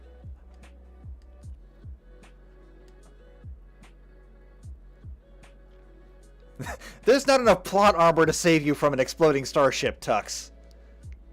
There is not enough plot armor in the universe to save you from being inside of that. Okay. Here's the cost for everything. Honestly, I'm inclined to leave this as is. I think this is fine. So, security, unchanged.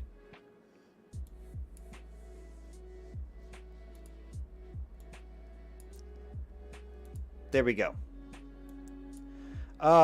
What time is it? Oh, it's been 2 hours already. We're not done yet. I don't know if I can get this done or not. I guess we'll find out.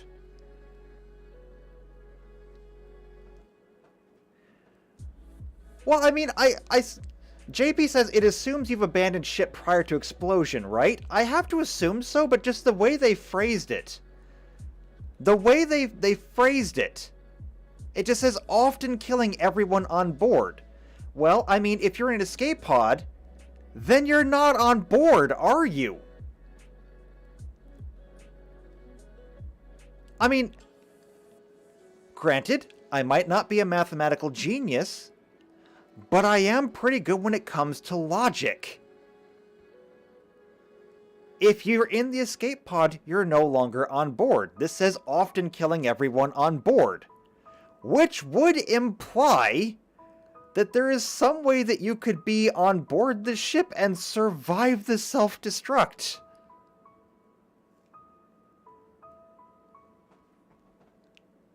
I don't know. But I'm moving on before, I get, like, a cerebral hemorrhage or something. Okay, sensors. We all know what sensors are. The only thing that really matters when it comes to sensors is, first off, range.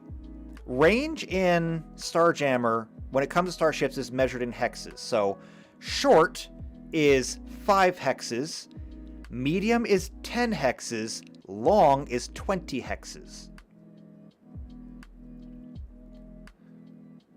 I do believe. Yes, I'm right. So, the range is important. The modifier here. So if you wanted to scan a ship, first off, that is something that a science officer would do. I mean, technically anybody can do it, but it will take somebody who is skilled in science. And when they do it, depending on what science or what sensors you have, you will get an additional bonus depending on them. So budget gives you nothing, basic gives you a +2, advanced gives you a +4. So it's a combination of, do you want budget, basic, or advanced, and then short, medium, or long range. And then if you have the cheapest ones, you actually take a penalty on it. I see no reason to change this. This is a perfect system. It's great. I love it. I'm not touching it. Sensors. Unchanged.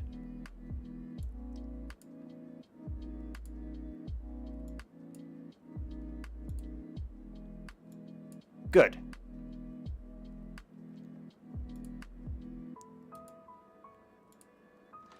Next, shields.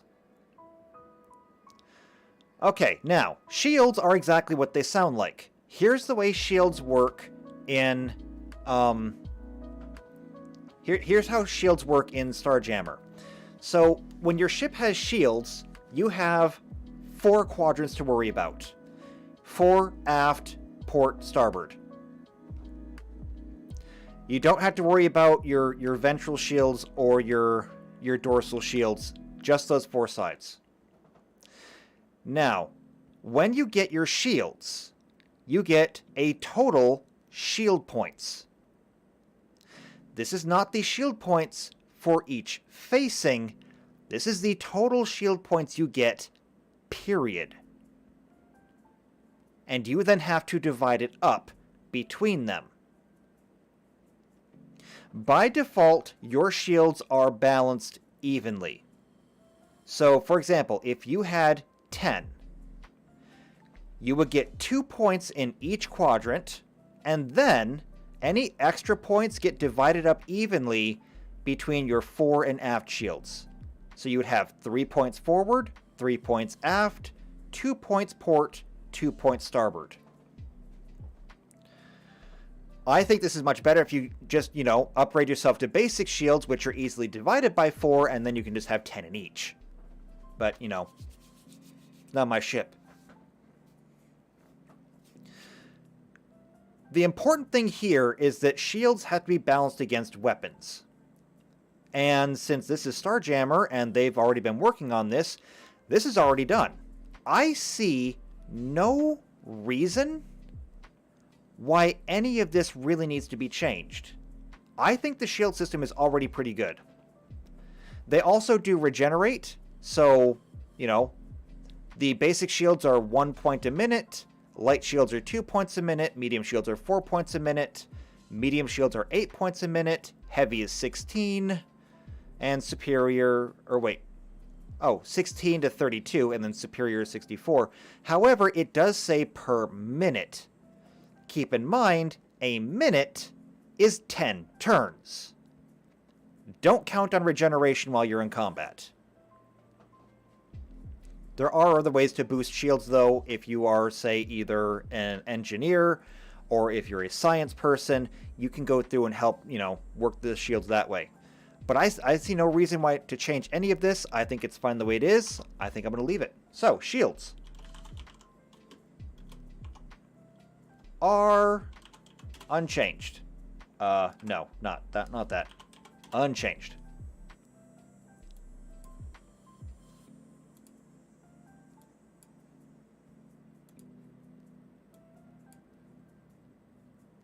And we'll go ahead, do that.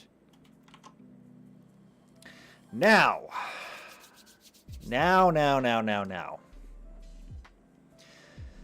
This is where things are going to get really, really complicated. Like, almost as much or maybe more complicated than the warp core.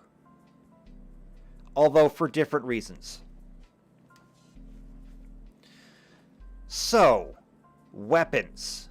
We all understand weapons. We all know how this works. Weapon classes are either light, heavy, or capital. And what you can use depends heavily on the frame of your ship. So if we scroll all the way back up here and we look, every frame has mounts. This is a cruiser. It is a huge ship. And just to give you an idea, it costs you 60 build points for the frame alone. If you are a level 3 character who only has, 95 points to spend, you're probably not getting a cruiser. I know, my heart breaks for you too. More importantly though, the mounts. So you have 4 arcs. You have your forward arc, you have your aft arc, port, starboard, but you also have potentially a turret. And a turret can fire on all 4 of them regardless. So, what do we have here? In the case of the cruiser, our forward arc has 1 capital weapon. Now, capital weapons are kind of unique in that you can only target other capital ships with them, because I believe it is anything medium or smaller is just untargetable by capital weapons. Port and starboard, they have light weapons, and they have a turret with 1 heavy weapon. So this ship has a little bit of everything. But now you understand classifications of weapons and how they're used. Okay. Damage is obvious. PCU, we have a pretty good understanding of now. Cost is exactly that. They come into 2 types. Direct fire or tracking. Okay, and I touched on this briefly earlier. Direct fire, you fire on somebody in range and it will happen the same turn. Tracking weapons are a little bit different. We'll talk about that.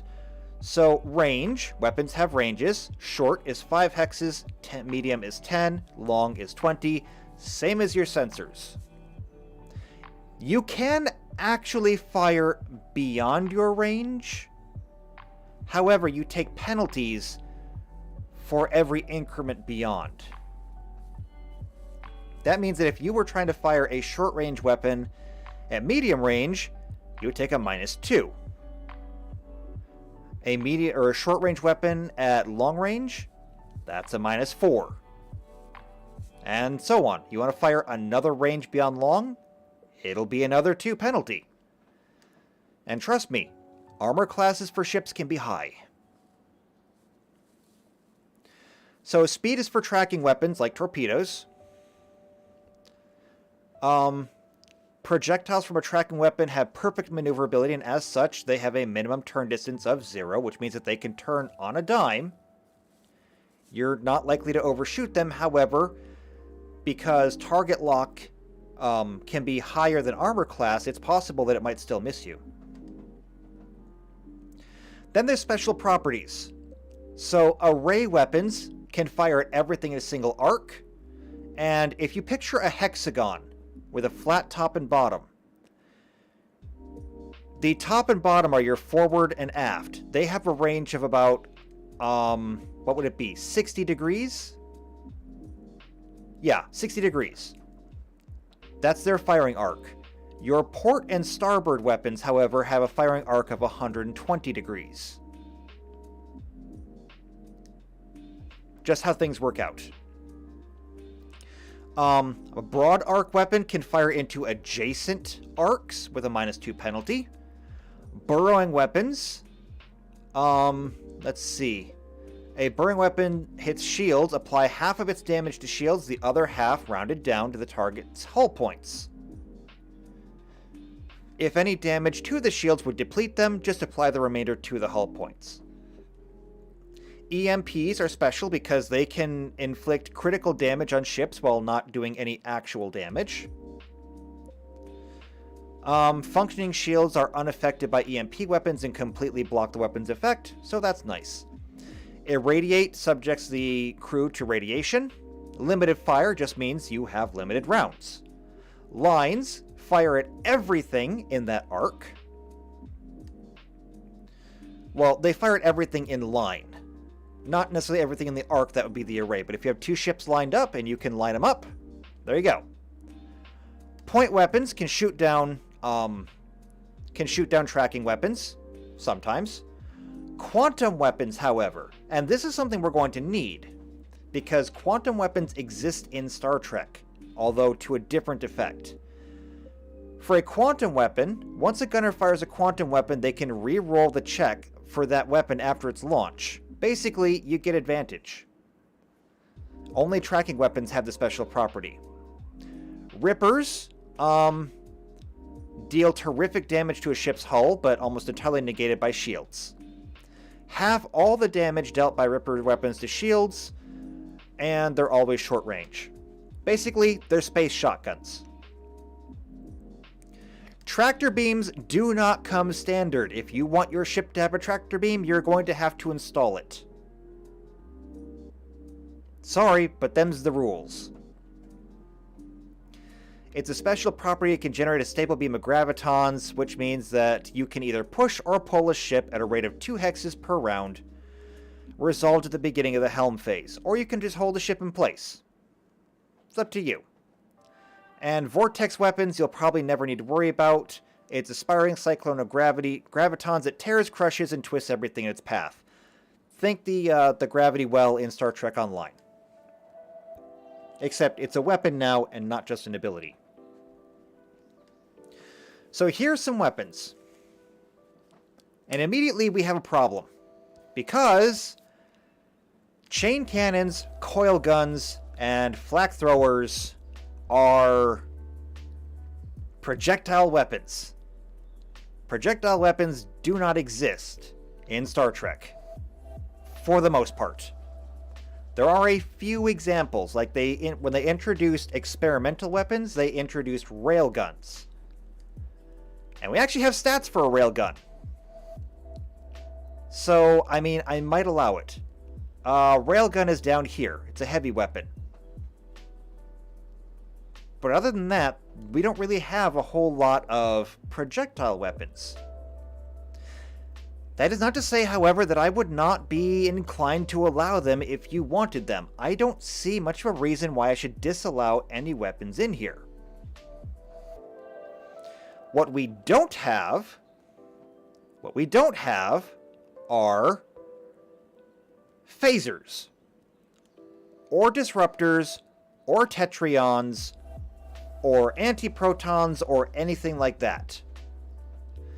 That's a bit of a problem, because we need those.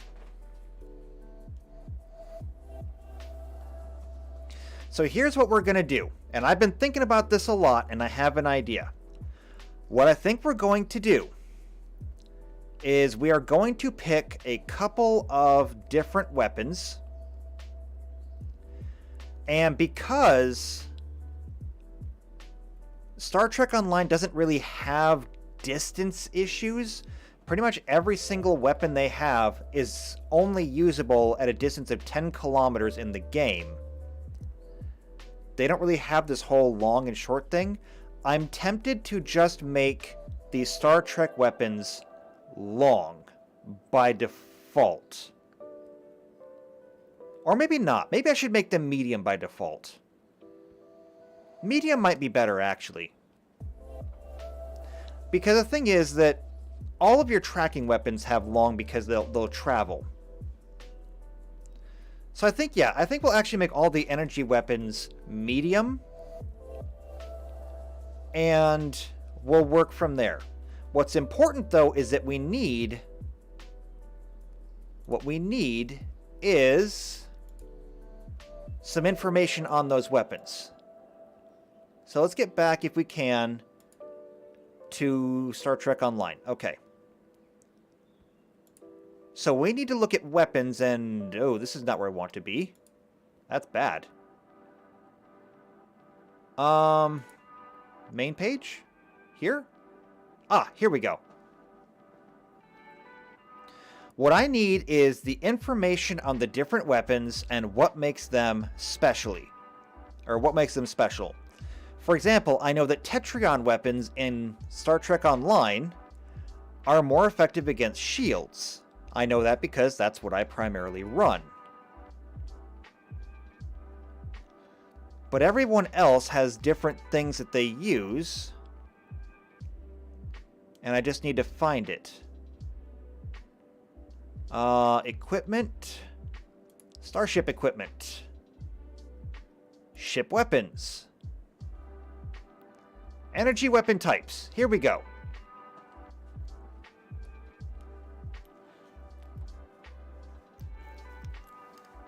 So what do we have here? We have...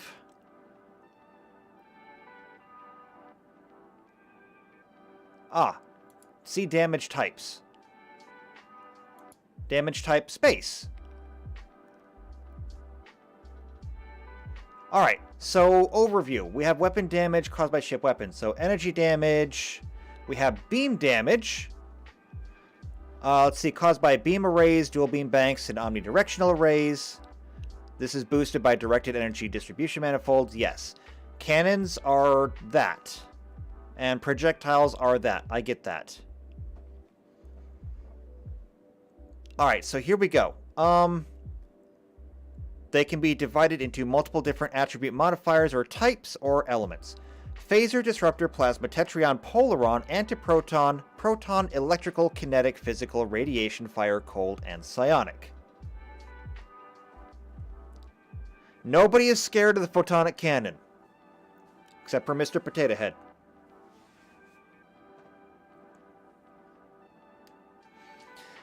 Alright, so I don't know about all of these, but we're going to look into many of them. So as a large example, plasma can refer to these things. Yes, okay, so let's get into the different types. And we're going to start making a list. So, Star Trek weapons.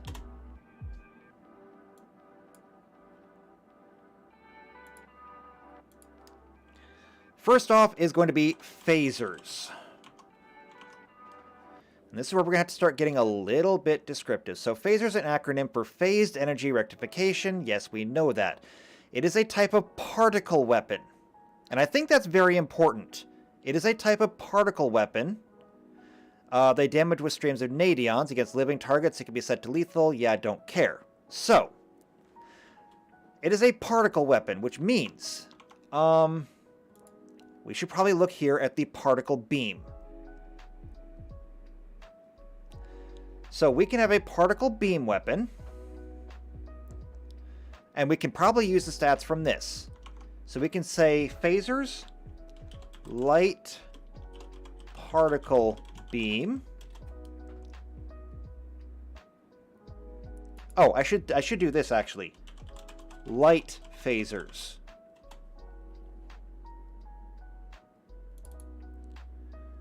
So there we go. Light particle beam. But the special thing about phasers is that they have a proc. I forget what proc stands for, but it stands for something. It has a 2.5% chance to disable one subsystem for 5 seconds. Now, in Starjammer, you can't do that quite. But what you can do is you can use EMP effects. So what an EMP does, and I already mentioned this once, is that it will cause critical damage. What I did not explain is how critical damage works in Starjammer. Critical damage, whether it's inflicted through a lucky shot, overwhelming damage, or an EMP, causes the condition of a system to change. And let's see. Let me duplicate this real quick. Okay. We're going to go back here. We're going to switch over to Starship Combat for just a quick minute. I promise we are not going to be here long, because this is a lot to go through and we ain't going to do it right now. All we really care about here is critical damage conditions. So, there are 3 conditions. And they stack one on top of the other. A glitching system isn't operating at peak performance. Crew actions involving that system except the hold it together and patch engineer take a -2 penalty. If it's malfunctioning at the next level, it becomes a -4 penalty. In addition, crew members cannot use push actions if they involve that system. If the power core is malfunctioning, all actions aboard the starship not involving the power core take a -2 penalty, which stacks with other penalties from critical systems. So if your sensors are malfunctioning and take a -4 penalty, and the power core is malfunctioning with a -4 penalty, it will then pass on a -2 penalty to the sensors, making it a -6. Then, if it's wrecked, it is minimally functional, and it does not work for anything. Anything that you do trying to work with those automatically fails. If the power core is wrecked, every action not involving the power core takes a -4 penalty. So that's how crits work and critical damage is applied in Starjammer. So while phasers in Starjammer could not knock out a system entirely in one shot, I do believe that giving the phasers the EMP property is a good idea. And so that's what I'm going to do.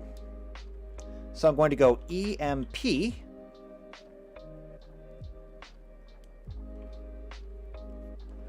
And I should have moved this down because I'm going to need more columns here.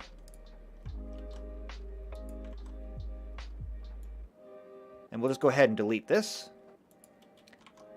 So then we're going to need new, because we can keep the damage, we can keep the range, we're going to need new PCU and BP.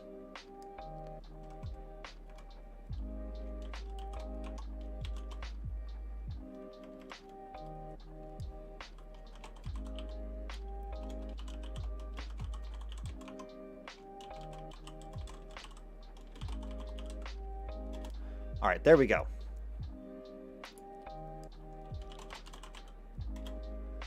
So, because it has the additional effect, we're going to have to change the cost of it. The light particle beam costs 10 already, and costs 10 BP. The light EMP cannon costs 10, and has 8 BP. However, EMPs do no damage. What I think we're going to do is take half the cost of the EMP cannon and add it. So it would have 15 PCU and 14 BP. And I like that. I like that a lot. So 15, 14. And there we go. Next. Disruptors. So disruptors are a directed energy weapon. They're green, dark green. Yes, they do damage to the target by breaking or disrupting the bonds of atoms. Player-acquired starships for Klingon KDF Force by default come with these. So because these break or disrupt the bonds of atoms, if you ask me, this sounds like a particle beam with the burrowing effect. I mean, this says a minus 10% damage resistance debuff. I think it sounds like it's burrowing. So, light disruptor. We're still going to use the light particle beam, but we're going to give it burrowing.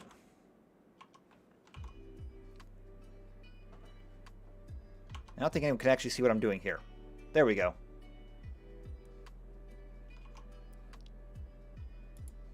So looking at this, we're going to stick with the light particle beam for our base stats. Does anything have burrowing? The mining laser does. So the mining laser is 10 energy and 5 build points. So we're going to end up... I'm going to go ahead and round up on this one and say that disruptors are going to cost us 15 and 13. Since half of 5 is 2.5, I'm going to round up on that one. So there we go. Light disruptors are now burrowing weapons, which I think is fun. I like it. What's next? No, it's Starship Combat. I want this tab. Next is Plasma. Plasma energy beams are a green cyan color. Yes, proc is 2.5. This applies a non-stacking damage over time. Now, unfortunately, damage over time is not something that we have. We have radiation weapons, but that... the radiation only affects the crew, not the ship.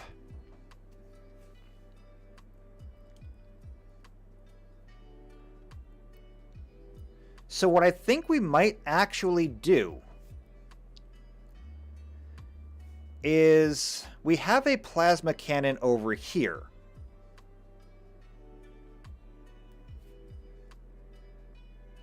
You know, now that I'm thinking about it, maybe we just stick with the plasma cannon that we have.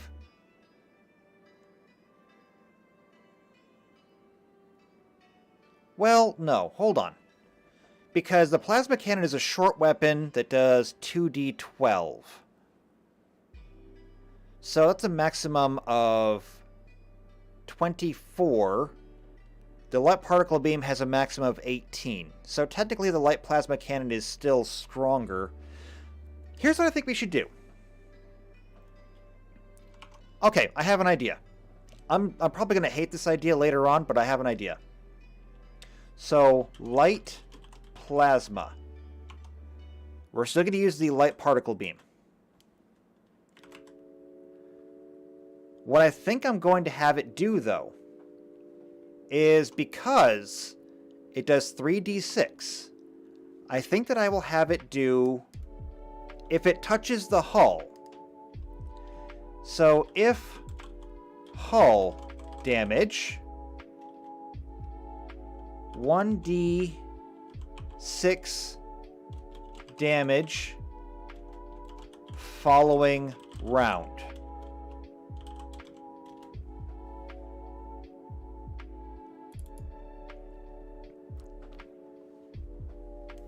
I like that. I like that a lot, actually. So if you do damage to the hull, not the shields don't care, but if you do damage to the hull, you basically set the hull on fire for one more round. Is it powerful? It's very powerful. It shoots further than the plasma cannon. It does additional damage. Yeah, it is a damage over time. So I think this kind of works. However, because it is a damage over time, that's like guaranteed damage overall, and I don't have anything else here that really fits it, I'm going to have to get a little bit more creative. So, because it is doing 1d6, again, I think that I'm just going to add 1/3 of the cost back onto it. So 1/3 of 10 is 3.3. I'm going to go ahead and round up, and I'm going to say this is going to be 14 and 14. And we'll call it good. It's a little bit cheaper, which I don't like. In fact, I don't like it so much, I'm actually going to do 2/3 the cost. So 16 and 16. There, I feel better about that. I'm happy now. Okay. Next. Tetrions, my babies. So, these are blue in color. They are subatomic particles that exist outside normal space. When brought into normal space, they become highly unstable. So, they do additional damage to all shield facings. And this should actually be easy. Because instead, I think what I'll do is this. So light tetrion. This will still be a light particle beam. Would you quit going back there? This should actually be easy. And it will simply be apply damage evenly to shield facings.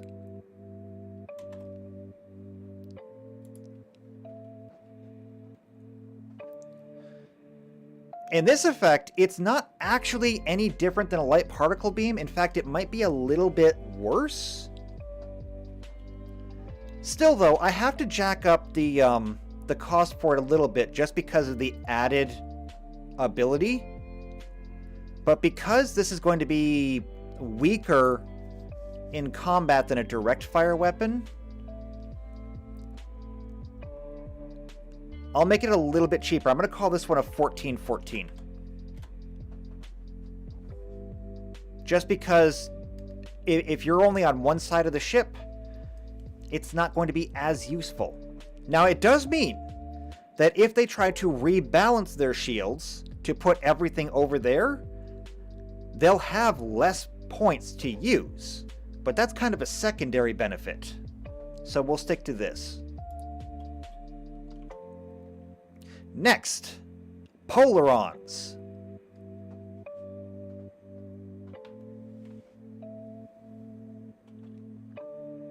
JP says a targeting attack that gets an AoE on shields and not the facing shield. That's basically it. Yeah.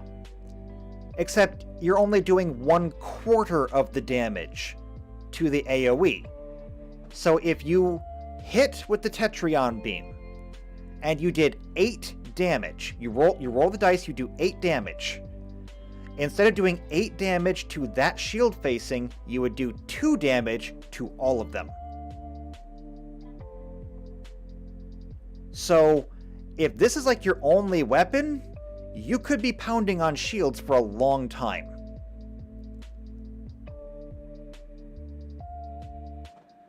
At the same time, though, I mean, when their shields run out, that means that they have no shields left. Instead of just knocking out this one, and then having them transfer another shield facing over. With a Tetrion weapon, when their shields are gone, you can rest assured their shields are gone. Okay, polarons. These weapons are heavily utilized by the Jem'Hadar, yes, so the proc on these is they knock out power to all subsystems. This sounds like a complicated little bitch. Because I can absolutely do this, but could you imagine keeping track of your power levels in the middle of a fight? I mean, I actually can picture that, and I feel like it'd be, like, overly complicated.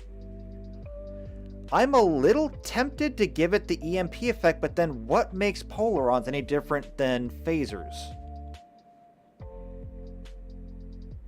Well, the answer to that is nothing. So, we're going to have to use this as written.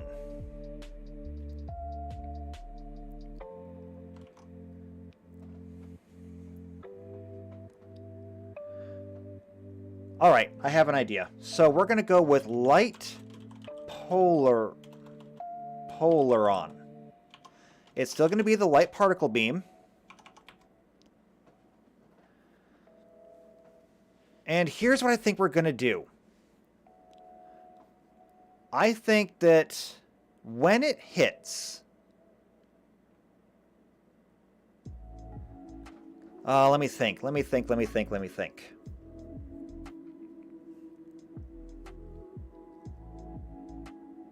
Okay. I think what will happen is when you get hit with a light polaron beam... Actually, I have a better idea. When you crit with a polaron beam, So on crit, do equal damage to PCU.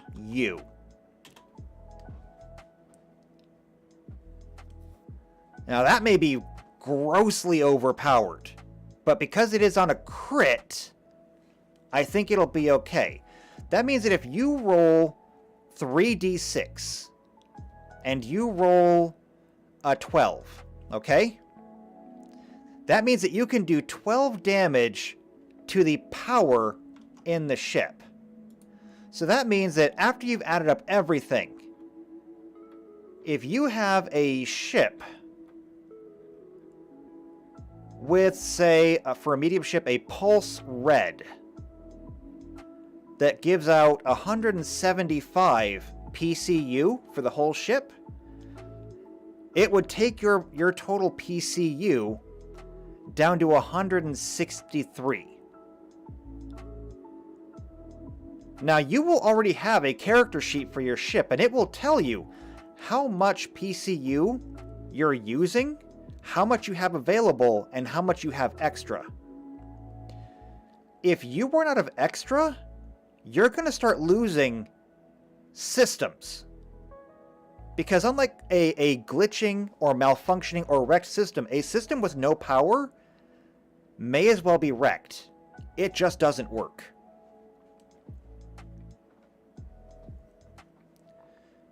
I think that could be very interesting, actually.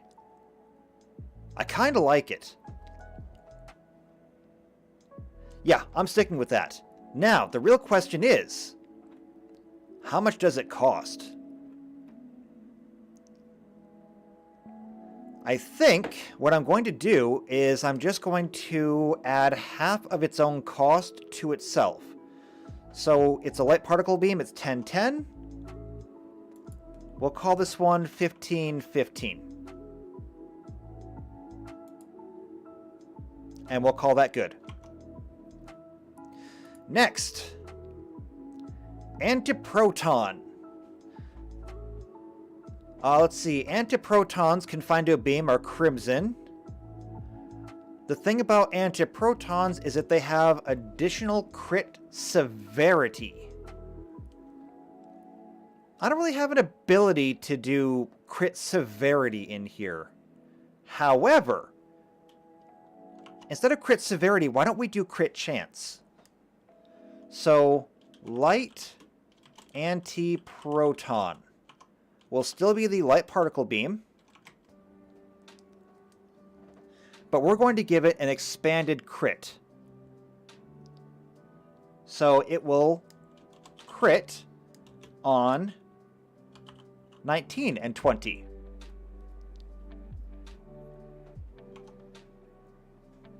That's easy. I like it.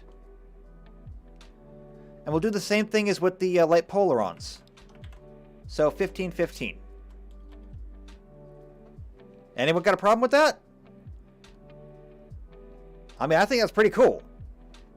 So if you want crit lasers, you got crit lasers.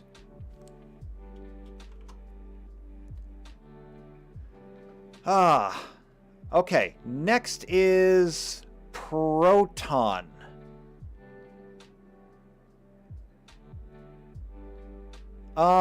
Protons are different because we're getting into damage types that aren't part of the standard array. Electrical, feedback pulse.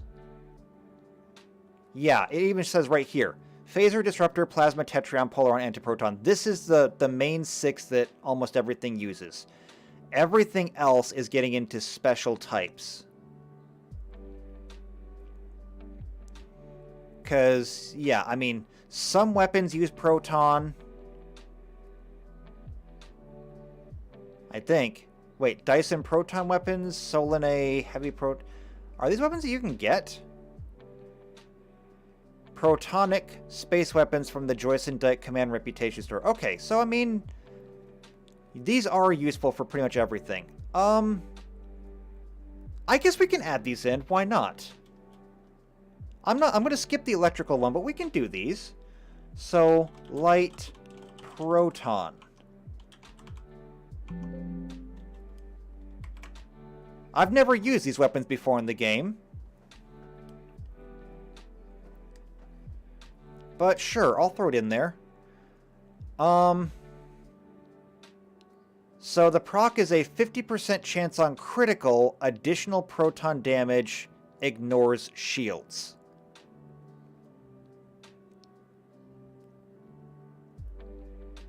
That's a bit complicated. However, I have an idea. How about this? We'll do something similar to the Polarons on crit. Ignore shields. How about that? Just ignore the shields. If there's shields in the way on a crit, forget them. Just do all your damage directly to the hull. And we'll do much like we did with the other ones. We'll do a 15-15. I think that's pretty cool.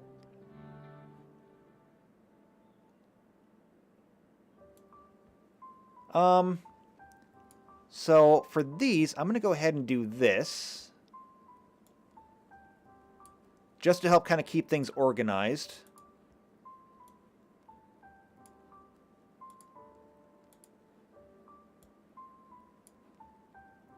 And we'll do this again. Oh, wait, no, this one. We'll get top and bottom here. That just kind of makes them all easier to read. And there we go. That's all of our damage types. Hard work's over now. So we've got our... Oop, didn't get this one. Okay. So here's all of our different weapon types. We've got phasers, disruptors, plasma, tetryon, polaron, antiproton, and protons. This is all light. So what about heavy weapons? Since we use the particle beam, what about a heavy particle beam? We do have just a regular particle beam down here. This one is actually long, but it is just a particle beam. I think what I'll do is I'll use the particle beam, although I might still restrict it to being medium because of the extra effects. And this is, of course, 3d6 for this light particle beam. This particle beam is 8d6. So, I mean, it is significantly heavier. But I like this. We'll have a particle beam, we'll make it medium. So, particle beam medium.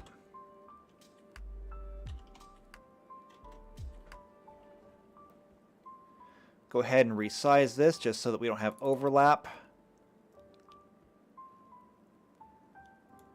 These will actually stay the same. So copy, paste. And then these we'll have to rewrite. Ooh, actually, this has to move down a little bit. Well, no, actually, it doesn't have to move down at all. What am I doing? I'm getting stupid. Hold on. So, we need heavy phasers, heavy disruptors, heavy plasma,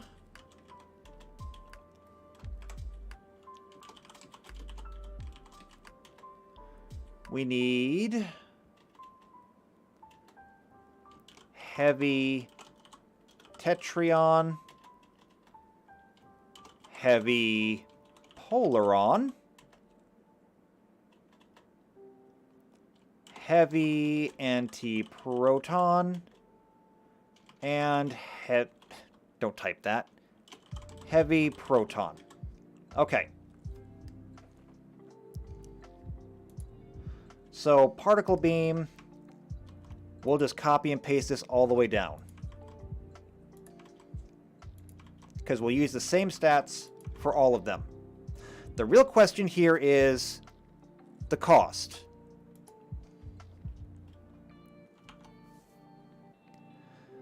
So there is a heavy EMP cannon up here, and we're going to be using stats from it as well.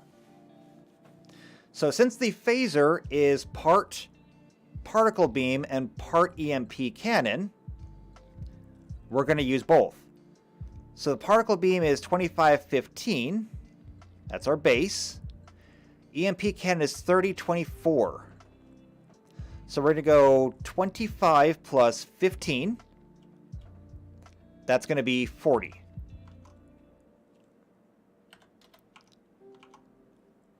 And then the particle beam is going to be 15 plus half of 30 is 50, or no, half of 24 is 12. So 15 and 12 is 27.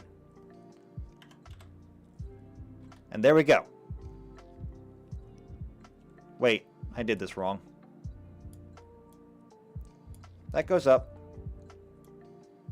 All these go up too. Okay, now it's fixed.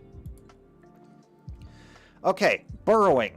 Do we have another burrowing weapon over here? We have line. Nope, no burrowing weapons here for us to borrow. So we're going to have to...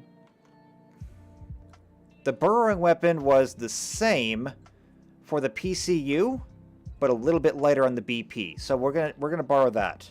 So we'll go 40 for the PCU, and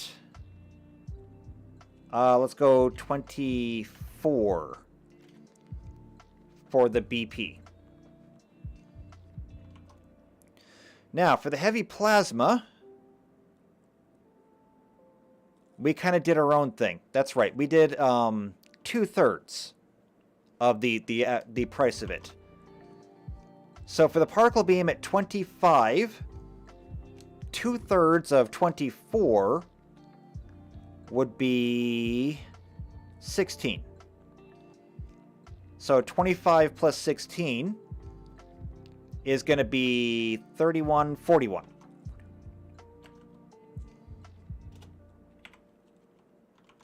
And then 2/3 of 15 would be 25.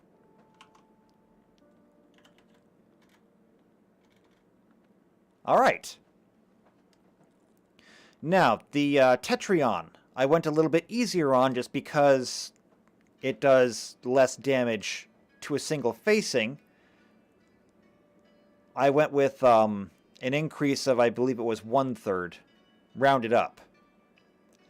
So in this case, 1/3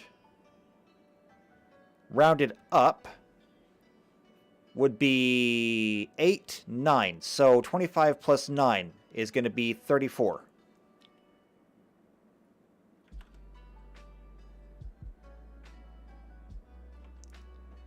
And for the piece, or for the build points, 1/3 of 15 is 5, so 20. Which actually, you know, makes the Tetrions, the heavy Tetrions at least, significantly cheaper. Polarons. For Polarons, actually for everything else after this, I just added half of its own cost. So these will be just copy and paste for the most part. Half of 25 is going to be 12.5, rounded up is going to be 13. So that'll be 38.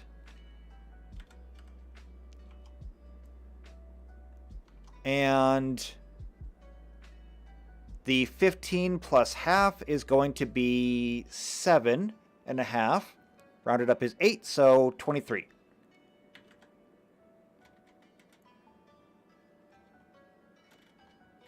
So it's going to be 38, 38, 23, 23.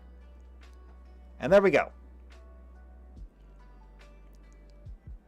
I'm not going to bother prettying everything up this time around because I'll just go ahead and do that after the stream because it's almost been 3 hours. Is anyone still here? Am I doing this by myself? Because, like, I wouldn't blame anybody if they ditched on this. This has got to be terrifically boring. If you are still here, I mean, give yourself a gold star, though. You are a masochist in training. Alright, so we're going to copy this and paste it down here.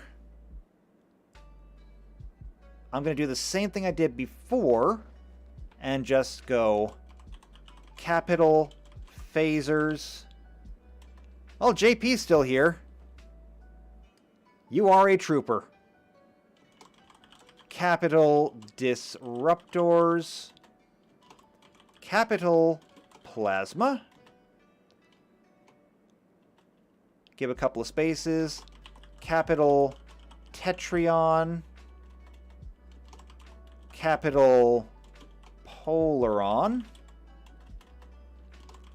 Capital Antiproton. And capital Proton. Okay, there we go. Oh, Tuck says he just got back from having to work. Oh, well, that's great. You're back for just the most boring time. All I'm doing is translating numbers. So if you were looking to go to bed right now, I mean, this is the perfect time to join the stream. Okay, so capital weapons, as I described up here, or as were described up here. Type, damage, class. Here we go. Yeah, it says here, capital weapons can be mounted only on huge or larger starships. They cannot be brought to bear against tiny or small targets and are typically only used against other large vessels.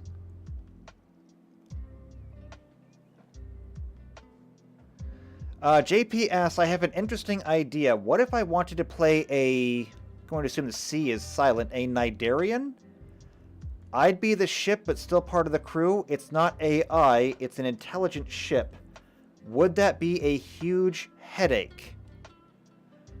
The answer to that is a resounding maybe.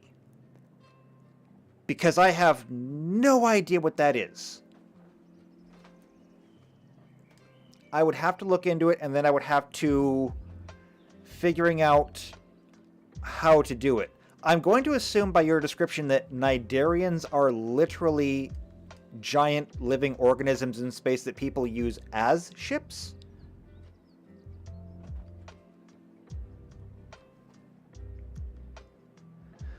And Tuck says he's getting paid while listening to me. Dude, I'm not even getting paid to listen to me. By the way, I have a Patreon. Anyway. Oh, the jelly ship. The Nidarians are the... Okay, I know what they are now. Could you do it? Yes. I know what you're talking about now. Maybe. I would have to think about it. I think that I could actually do it. I don't think it would be that hard. I think that we could use the same principles for starship building to build a Nidarian ship. But here's the problem. Here's the problem with that. What do I do with you as a player when everybody leaves the ship? If everybody goes down to the planet, you can't come with.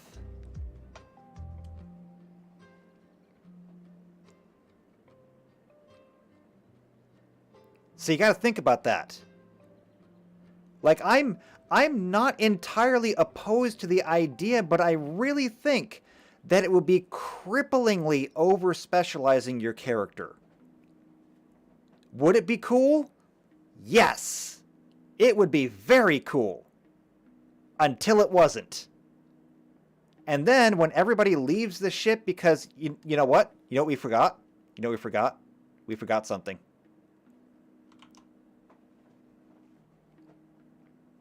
We forgot something. You know all these expansion bays over here? Transporter room. We forgot transporters. Because you're probably going to want transporters.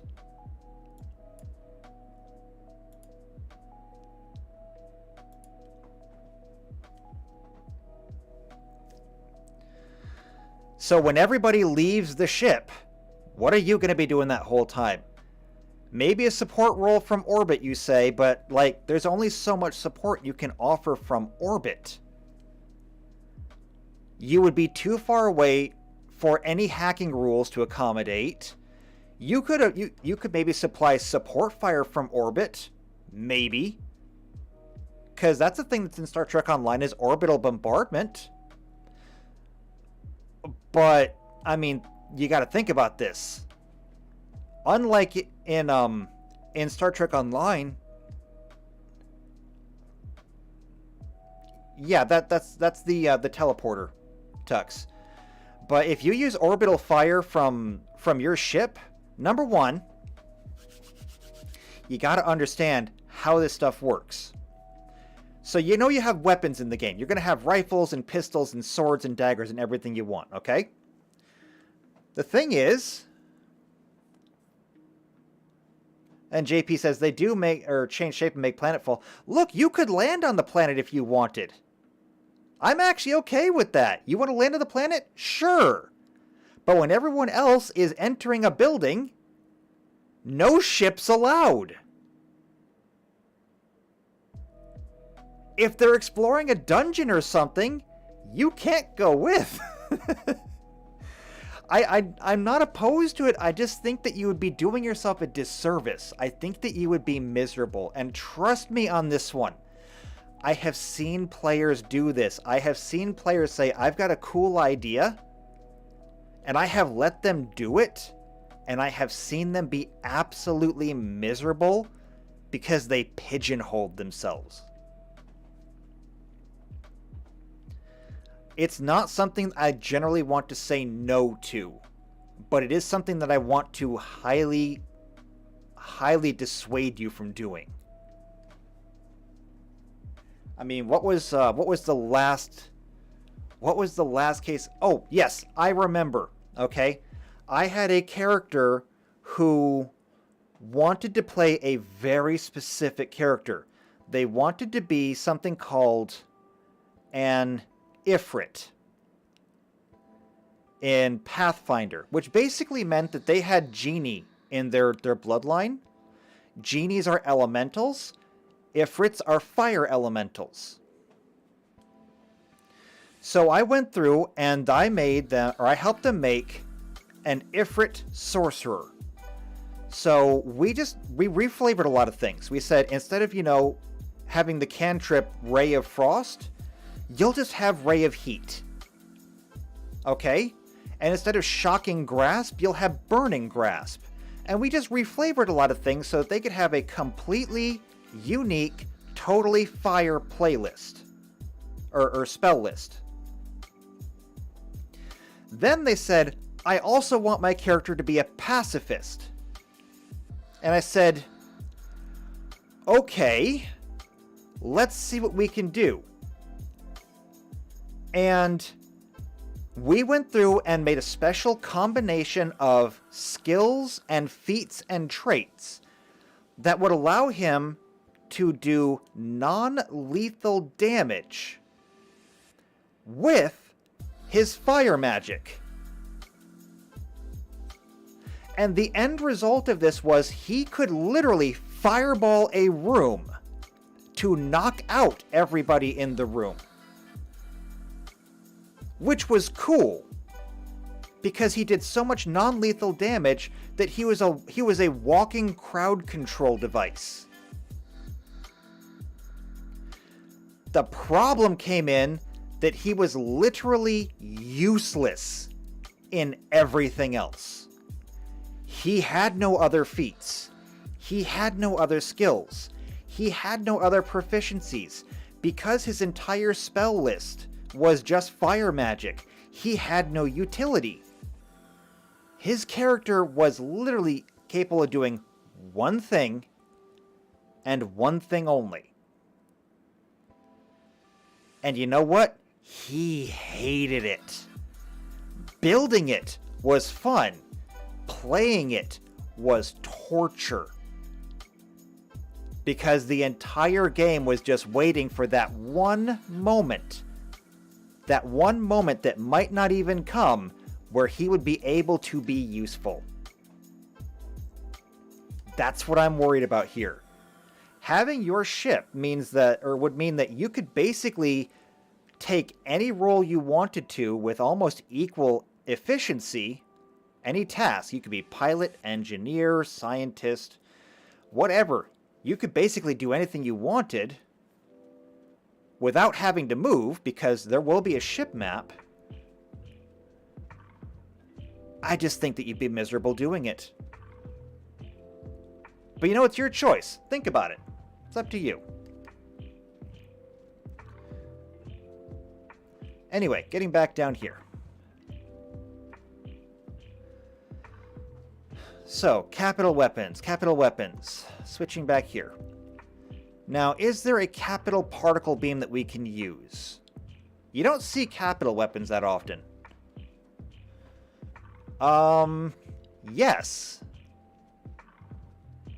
Oh, and that brings up the other thing that I wanted to talk about. All of these weapons do times 10 damage. And yes, Tuxedo, in answer to your question, you have to keep track of both. Non-lethal damage becomes unconscious when it passes the amount of hit points you have left. So if you have 10 hit points and somebody punches you for 5, and then somebody stuns you for 6, you fall unconscious because your non-lethal is higher than your hit points. So that's true. The other thing that I would caution against being a Nidarian. We have ship weapons and we have regular weapons, but they both exist in the same universe, okay? They both exist in the same environment. How do you keep track of these? It's actually very simple. And it's by a scale of 10. So a weapon might do 2d6 damage, okay? It's a rifle, it does 2d6 damage. You shoot somebody with a bullet, they take 2d6 damage. What if you were to turn around with that gun and shoot at the ship? Okay, what happens if you turn around and shoot at the ship? The rules for normal weapons and starship weapons are a scale of 10. So if you turn around with your gun and shoot at a starship, your gun will do 1/10 of its damage, rounded down. So if you shoot the ship and you roll an 8, divide that by 10. You now do 0.8 damage. Rounded down, you do 0 damage. You would have to do a minimum of 11 damage. Well, no, you could do a minimum of 10 damage to a ship to do 1 point of damage to a ship. You get it? So you have to do a minimum of 10 damage, period, just to scratch a starship. Or really any vehicle for that matter. I have different vehicle rules because I figured that a starship and a tank should not be done the same. I use a rule of 5 for land vehicles. That's neither here nor there. Now, here's the other thing. How does that work in reverse? A starship laser... Okay, let's go to the light weapons and say this light laser cannon does 2d4 damage. So what happens if you were to somehow, because you literally cannot target a person with starship weapons, but let's say you took the shot anyway and you got a crit. Okay, you rolled a natural 20. You auto-hit. What does this 2d4 become? Well, if normal weapons only do 1/10 the damage to a starship, then starship weapons do times 10 damage to people. So suddenly your 2d4 damage becomes 2d4 times 10 to a person. That means that at a minimum, you're doing 20 points of damage to a person. At maximum, you're doing 80 with a light laser cannon. Literally, the cheapest weapon on here. It has the shortest range, the cheapest cost, the least damage. Now, why do I say this? I say this because if you wanted to play as an Idarian ship and you wanted to give, say, support fire to your party who's on the ground, that's fine. You can do that. Critical 20s are needed to hit something. But keep in mind that critical 1s are also a thing. If you were to roll a critical failure and hit somebody else in the party, there is not a prayer to God that is going to save them from the damage you're going to do. Especially if you're not carrying a light laser cannon, but you're carrying, I don't know, phasers. Yeah, the Nidarian idea would work. You would have to have some kind of humanoid avatar, and at that point, I think that I would just have you play the humanoid avatar and let the ship be the ship. However, hold on to that, and maybe we can work on making Nidarian its own race. I mean, we have made races before. We could make that into its own race. And maybe make that work. I'm just trying to point out that the idea of using the Nidarian as a ship would not only be impractical, but it also might be lethal to your own crew. Because if you hit them with a phaser, which is 3d6 damage, times 10, whoa, that's a potential of 180 damage. They wouldn't be dead. They would be vaporized.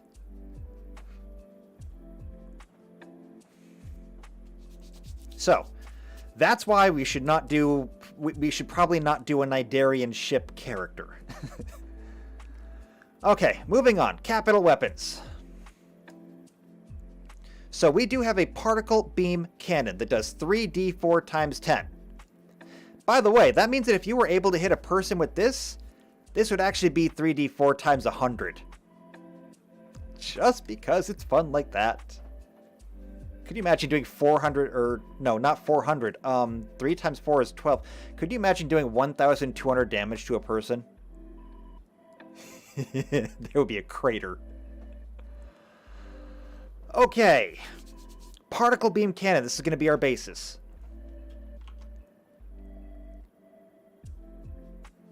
Alright, so... particle beam cannon.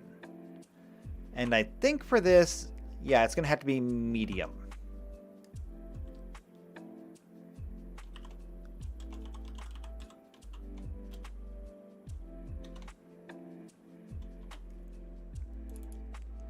Okay, there we go. Particle beam, cannon, medium. So copy, paste, paste, paste, paste, paste, and paste.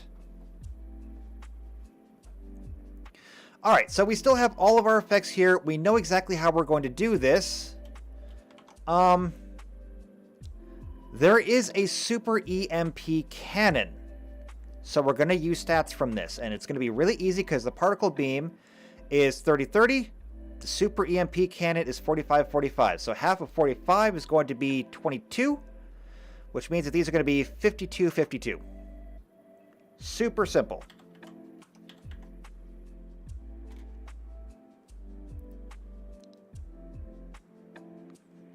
Now, these weapons are getting a little out of hand. I mean, these are getting super expensive because we're talking 52 points for a capital class phaser. There's only a couple of weapons over here that actually have a cost that high. I mean, there's the gravity cannon, which is a tractor beam that costs 50. The Super X laser is a line weapon that costs 60. The Super Grazer is an irradiating weapon that costs 60. So you're talking about a very expensive weapon. And then the Vortex Cannon costs 75. Just don't. Okay, a burrowing weapon. Do we have a burrowing weapon over here? We do not. So we're going to have to just kind of make this one up. So we're using the 2/3 rule for the disruptors. Which, by the way, let me make that a little bit bigger. So it costs 30. Well, in that case, 2/3 is 20. So we're talking 50. 50, 50. Done. Okay, plasma beam. Or wait, no.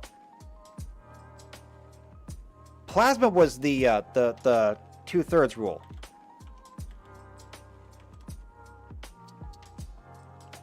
I think. Yeah. So this, the disruptors, was basically the same as the phasers, just a little bit cheaper. Just because they did burrowing damage. But you know what? I'm going to make it the same as the phasers. I am. I'm going to do it same as the phasers. Okay, Tetrions I made a little bit cheaper by using the 1/3 rule. So 30 plus 1/3 is just going to be 40. So 40, 40. Polarons, I use the half rule. In fact, for everything else, I use the half rule. So half of 30 is 15, which means that this is going to be 45, 45, 45, 45, 45, 45. Which is fine, because pretty much all of these are on either on crit or just crit weapons. So they're basically just regular weapons, no real secondary effects. Unless you crit, and then the crits are awesome.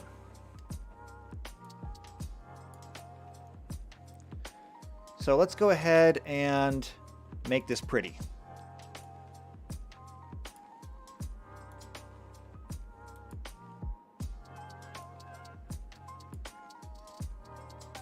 Actually, I can select multiples of these at once.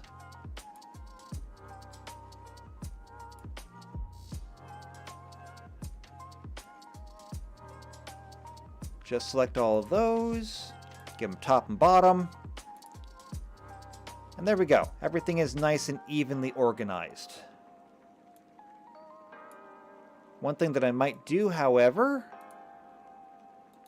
is put a slightly bigger box around these. So, format, I want borders, I want to have all around.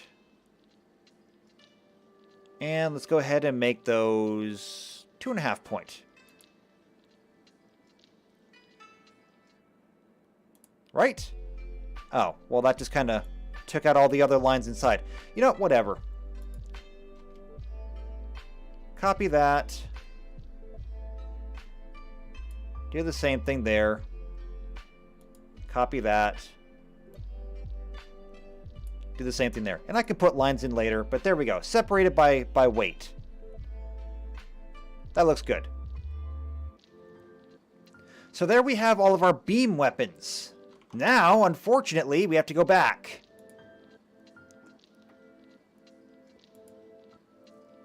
Damage type, well, space, yes. But those are all the beam weapons. Then, there is kinetic damage. This is a shorter list, I think. Never mind, it's not shorter. I thought this would be shorter.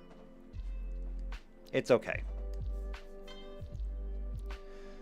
So, does anything actually change? Let's look. So we have photon, quantum, plasma, transphasic, chronoton, tricobalt, and thermionic? I've never even heard of thermionic. Oh, it's because only the Tholians use it. We can probably ignore that one. I think we can ignore thermionic, yeah. So just 1, 2, 3, 4, 5, 6, yeah. Just like the previous weapons. Unless we have a Tholian character, in which case, maybe. We'll see. So what do they do? Cold, radiation, exotic damage. Wait, does it not tell me? Do I have to just go look at this? Oh, okay. Wait, hold on. Okay, so what do these do? Photon torpedoes can fire more frequently than others. I don't have a use for that, really. I'm not sure. What can I do with photon torpedoes to make them special?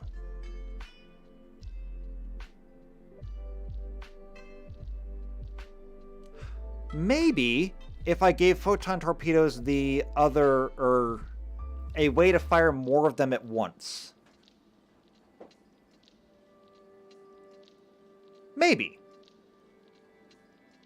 Actually, I like that. That's a good idea. Thank you, me. You're welcome, me. Okay. So, light, photon, torpedo.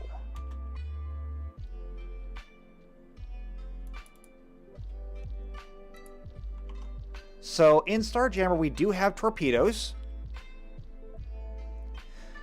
The only real difference between missiles and torpedoes is nothing, really. Except torpedoes, no,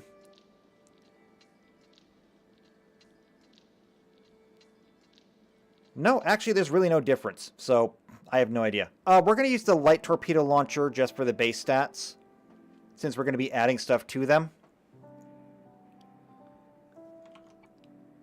Yes, that's what I'm going for, JP. You and I thought the same thing.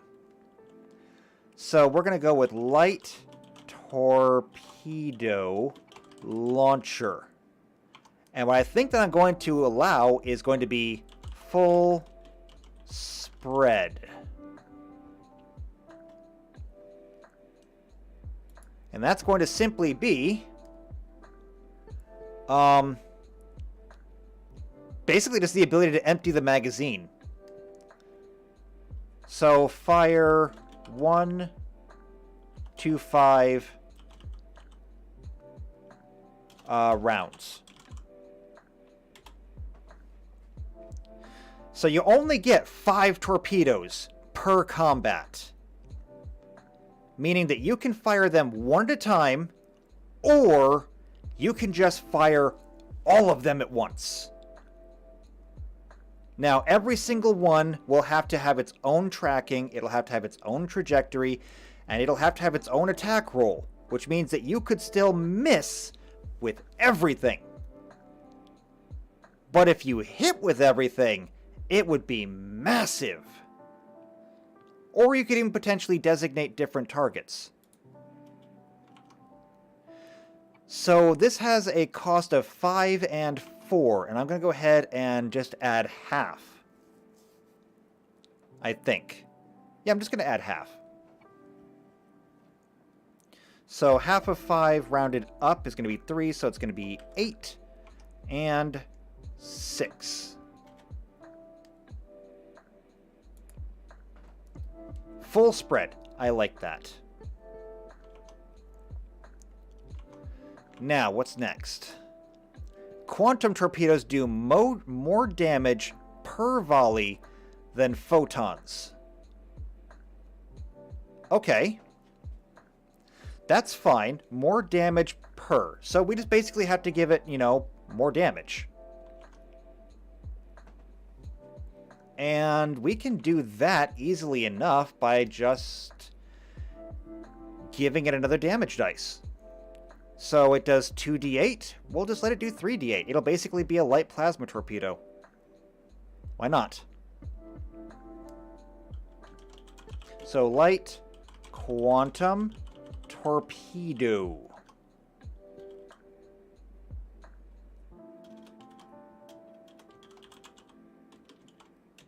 So we'll keep that. And we're just going to say that it does 3d8 damage. And we'll just keep the same thing. So it'll cost 8 and 6. And we have to make this column bigger again.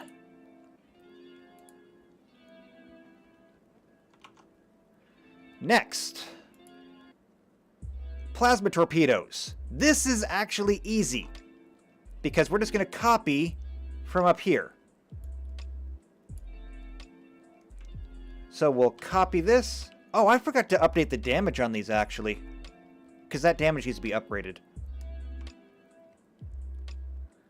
We're going to go with that. We'll go with light plasma torpedo.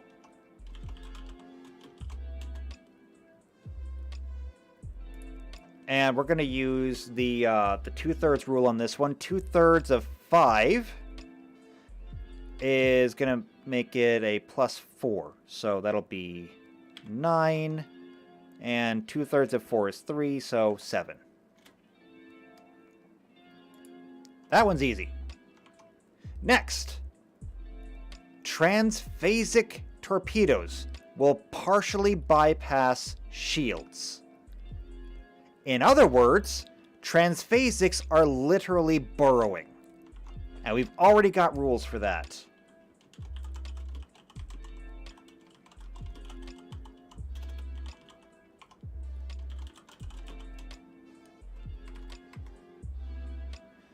This is burrowing.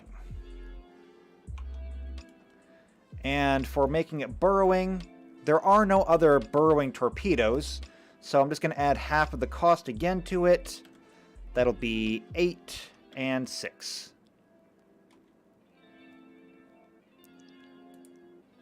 And we have to make this wider again. It's okay though, we're getting to the end. Chronoton torpedoes can reduce your flight speed and turn rate. Now that is interesting. So what I think we're going to do with the Chronoton torpedoes, what I think we're going to do. Actually, I know what we're going to do. So light Chronoton torpedo. What do you mean that's not a word? Chronoton is totally a word. I saw it online.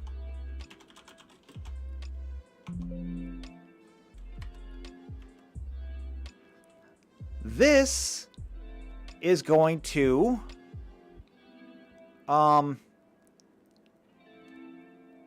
this will do damage to the engines. So we want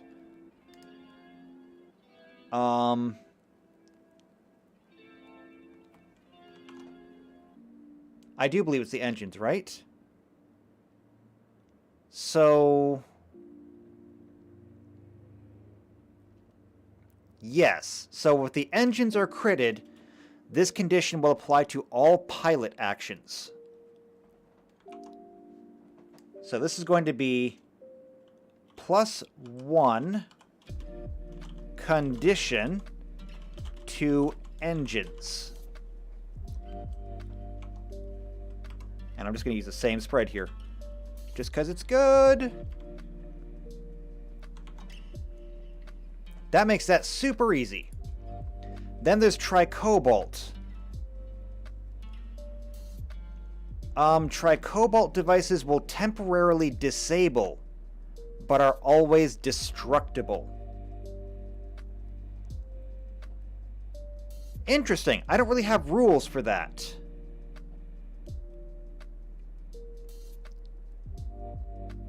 So it, like, disables the entire ship, right? Okay. Okay, I have an idea. So, light tricobalt torpedo. Okay, JP, I like walking dogs. That's cool. It wasn't my intention that this stream was going to go on this long, but I mean, we're not done yet. We're almost done, though.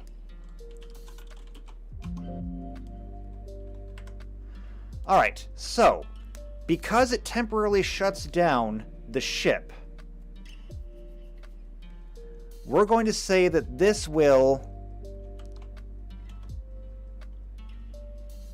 on crit, because it seems a little bit too powerful otherwise, wreck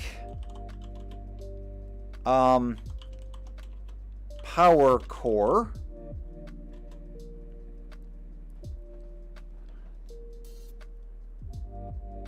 However, it's temporary. So wreck power core for let's see, wreck power core for 1d2 rounds.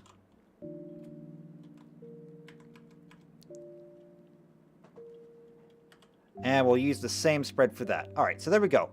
Photon, quantum, plasma, transphasic, chronoton, tricobalt. Okay, good. I like it. So we'll copy that format. We'll come over here. We'll paste this in.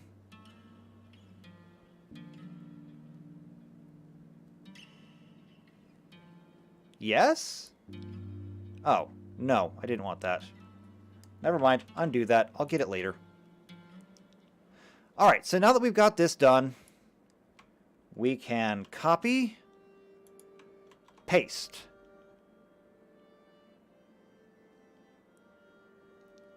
And starting here, heavy, photon torpedo, light, quantum. No, not light. What am I doing? Heavy, quantum torpedo. Heavy plasma torpedo. Light. No, not light. What am I doing? Stop reading. My mind is going to mush. Heavy transphasic torpedo. And heavy chronoton torpedo. Heavy tricobalt torpedo.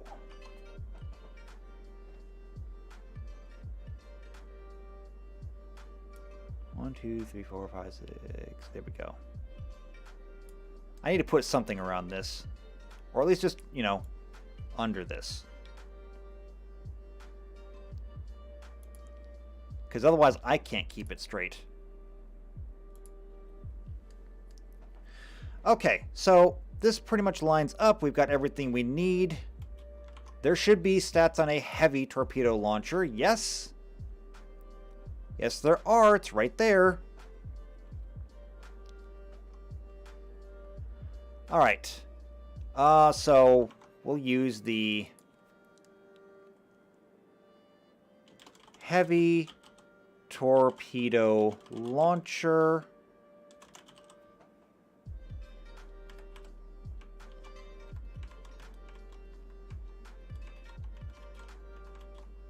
There we go. Now we just have to determine how much is it going to cost. And by and large, they all cost the same thing except for that quantum. So it costs 10 and 8. So by the rule of 50%, that would be 15 and 12.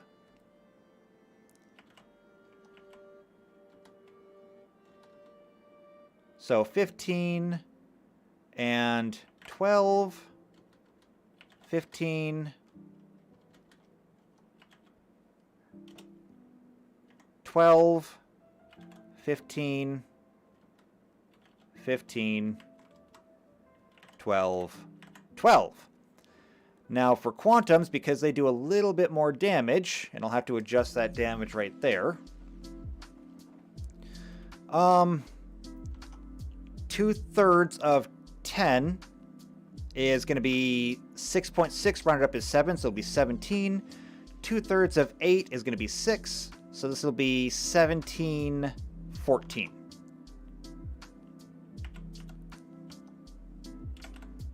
But I mean, hey, you're getting extra damage.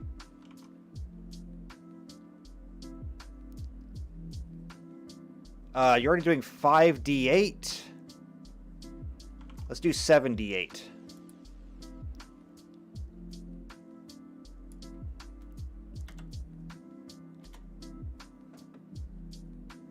And down here,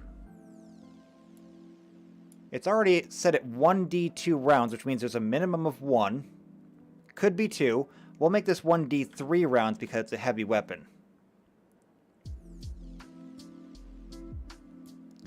So yeah, hard work's over. The rest of this is just kind of fill it in.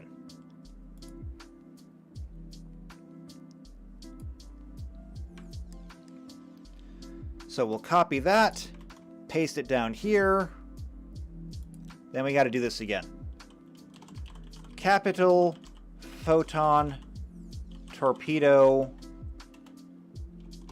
Capital quantum torpedo. capital plasma torpedo.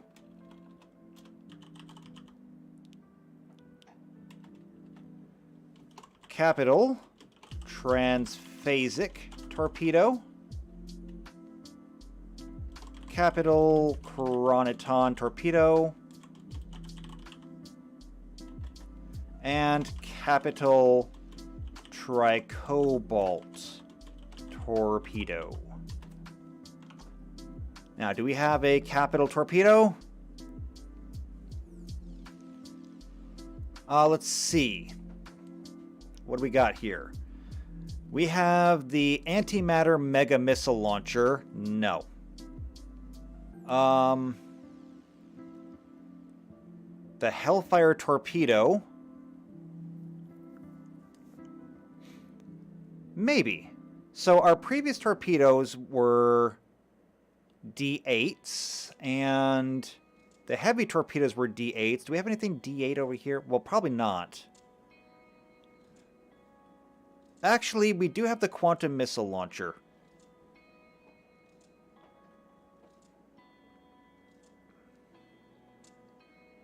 Maybe? Yeah, I'm tempted. I'm tempted.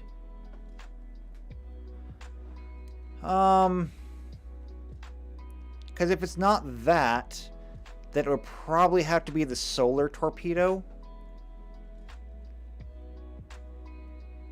But the quantum missile launcher does still have the damage I want. And the longest range.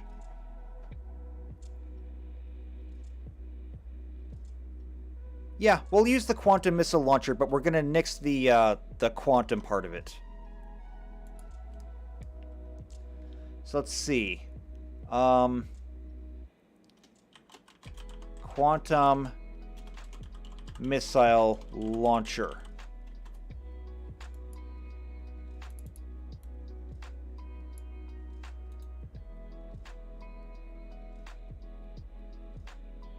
And we're just going to go ahead and strike through the word quantum. So, you know, we know what we're using, but we're not doing the quantum part. I understand it.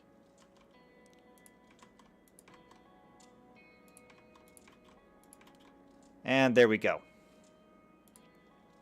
So how much are we spending on it? Well, for this missile launcher, it costs 15 and 20. Half of 15 is going to be 8, so 5 plus 8 is 23. And 30. So 23 and 30. 23, 30. 23, 30. Again. And again.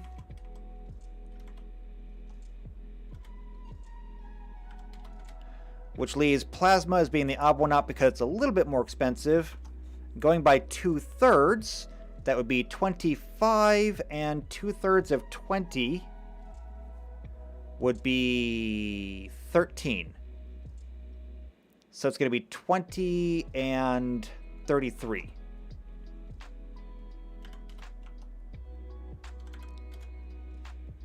So a little bit more expensive, I think. No, wait, I did this wrong. 2/3 of 15 is 10, so 25. Okay, there we go. So there we go. That is all of our projectiles. And since that is the last part of the shipbuilding process, we should be able to go ahead and just build ourselves any ship now we want and make it Star Trek-y. So if we go all the way up to the top here, we could pick out ourselves a tier 3 ship, would be like the Akira, with a fusion core for power, impulse engines for thrusters, however much armor or defensive countermeasures we want, a computer that we could upgrade, crew quarters, maybe even, you know, nice crew quarters for officers. We can give it a warp core, a transporter room if we want it, We can have security if we feel we need it, but otherwise we'll have sensors, we'll have shields, and we can have any kind of weapons we want. Phasers, disruptors, plasma, tetrion, polaron, antiproton, or proton, and photons, quantums, plasmas, transphasics, chronotons, or tricobalts. We can now make a Federation, or really any, starship from Star Trek. We can do it now. That is a long process. It's been over 3.5 hours to put this together. That's kind of an accomplishment. Whew! Oh, big stretch. Big stretch. Okay. But I'm proud of this. This is some good work.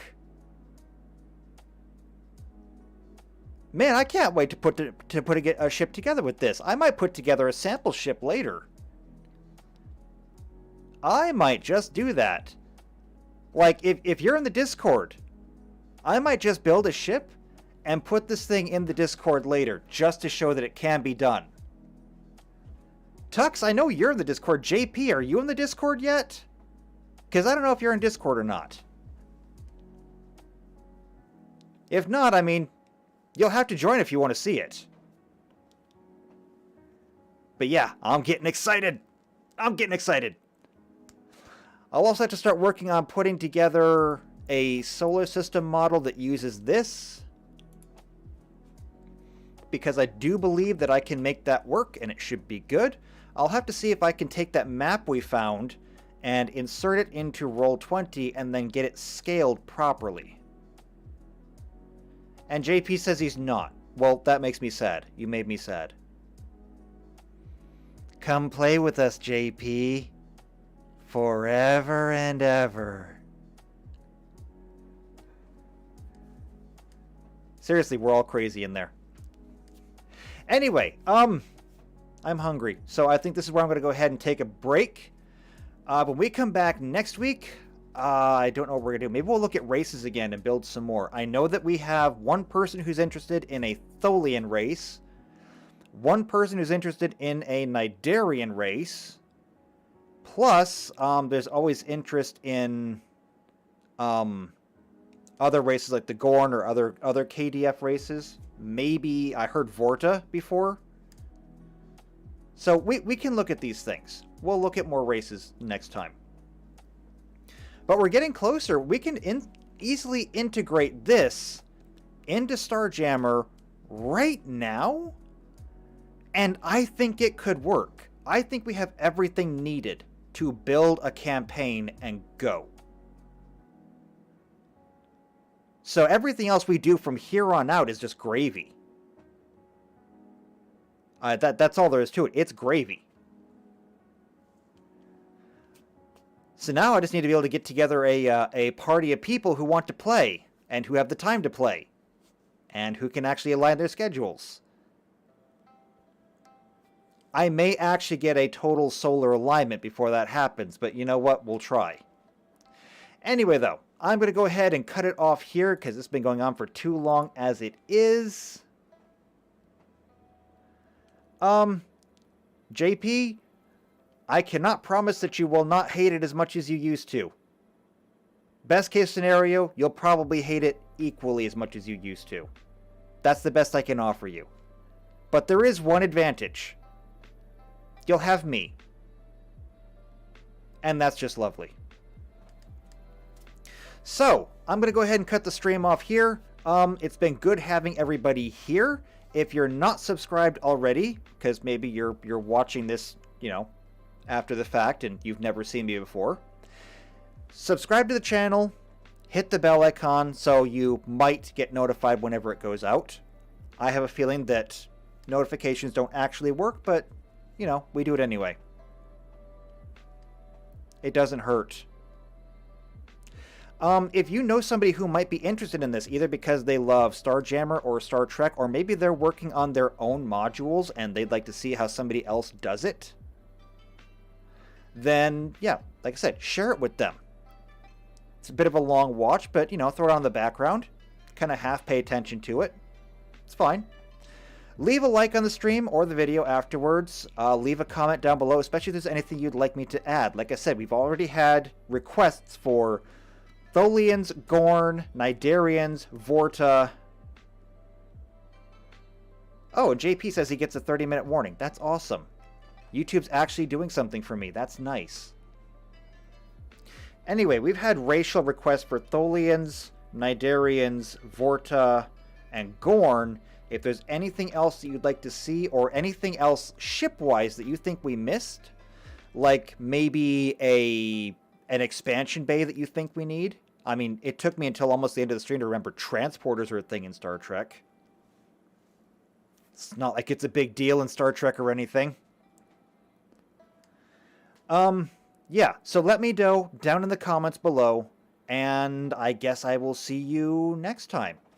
So until then, take care.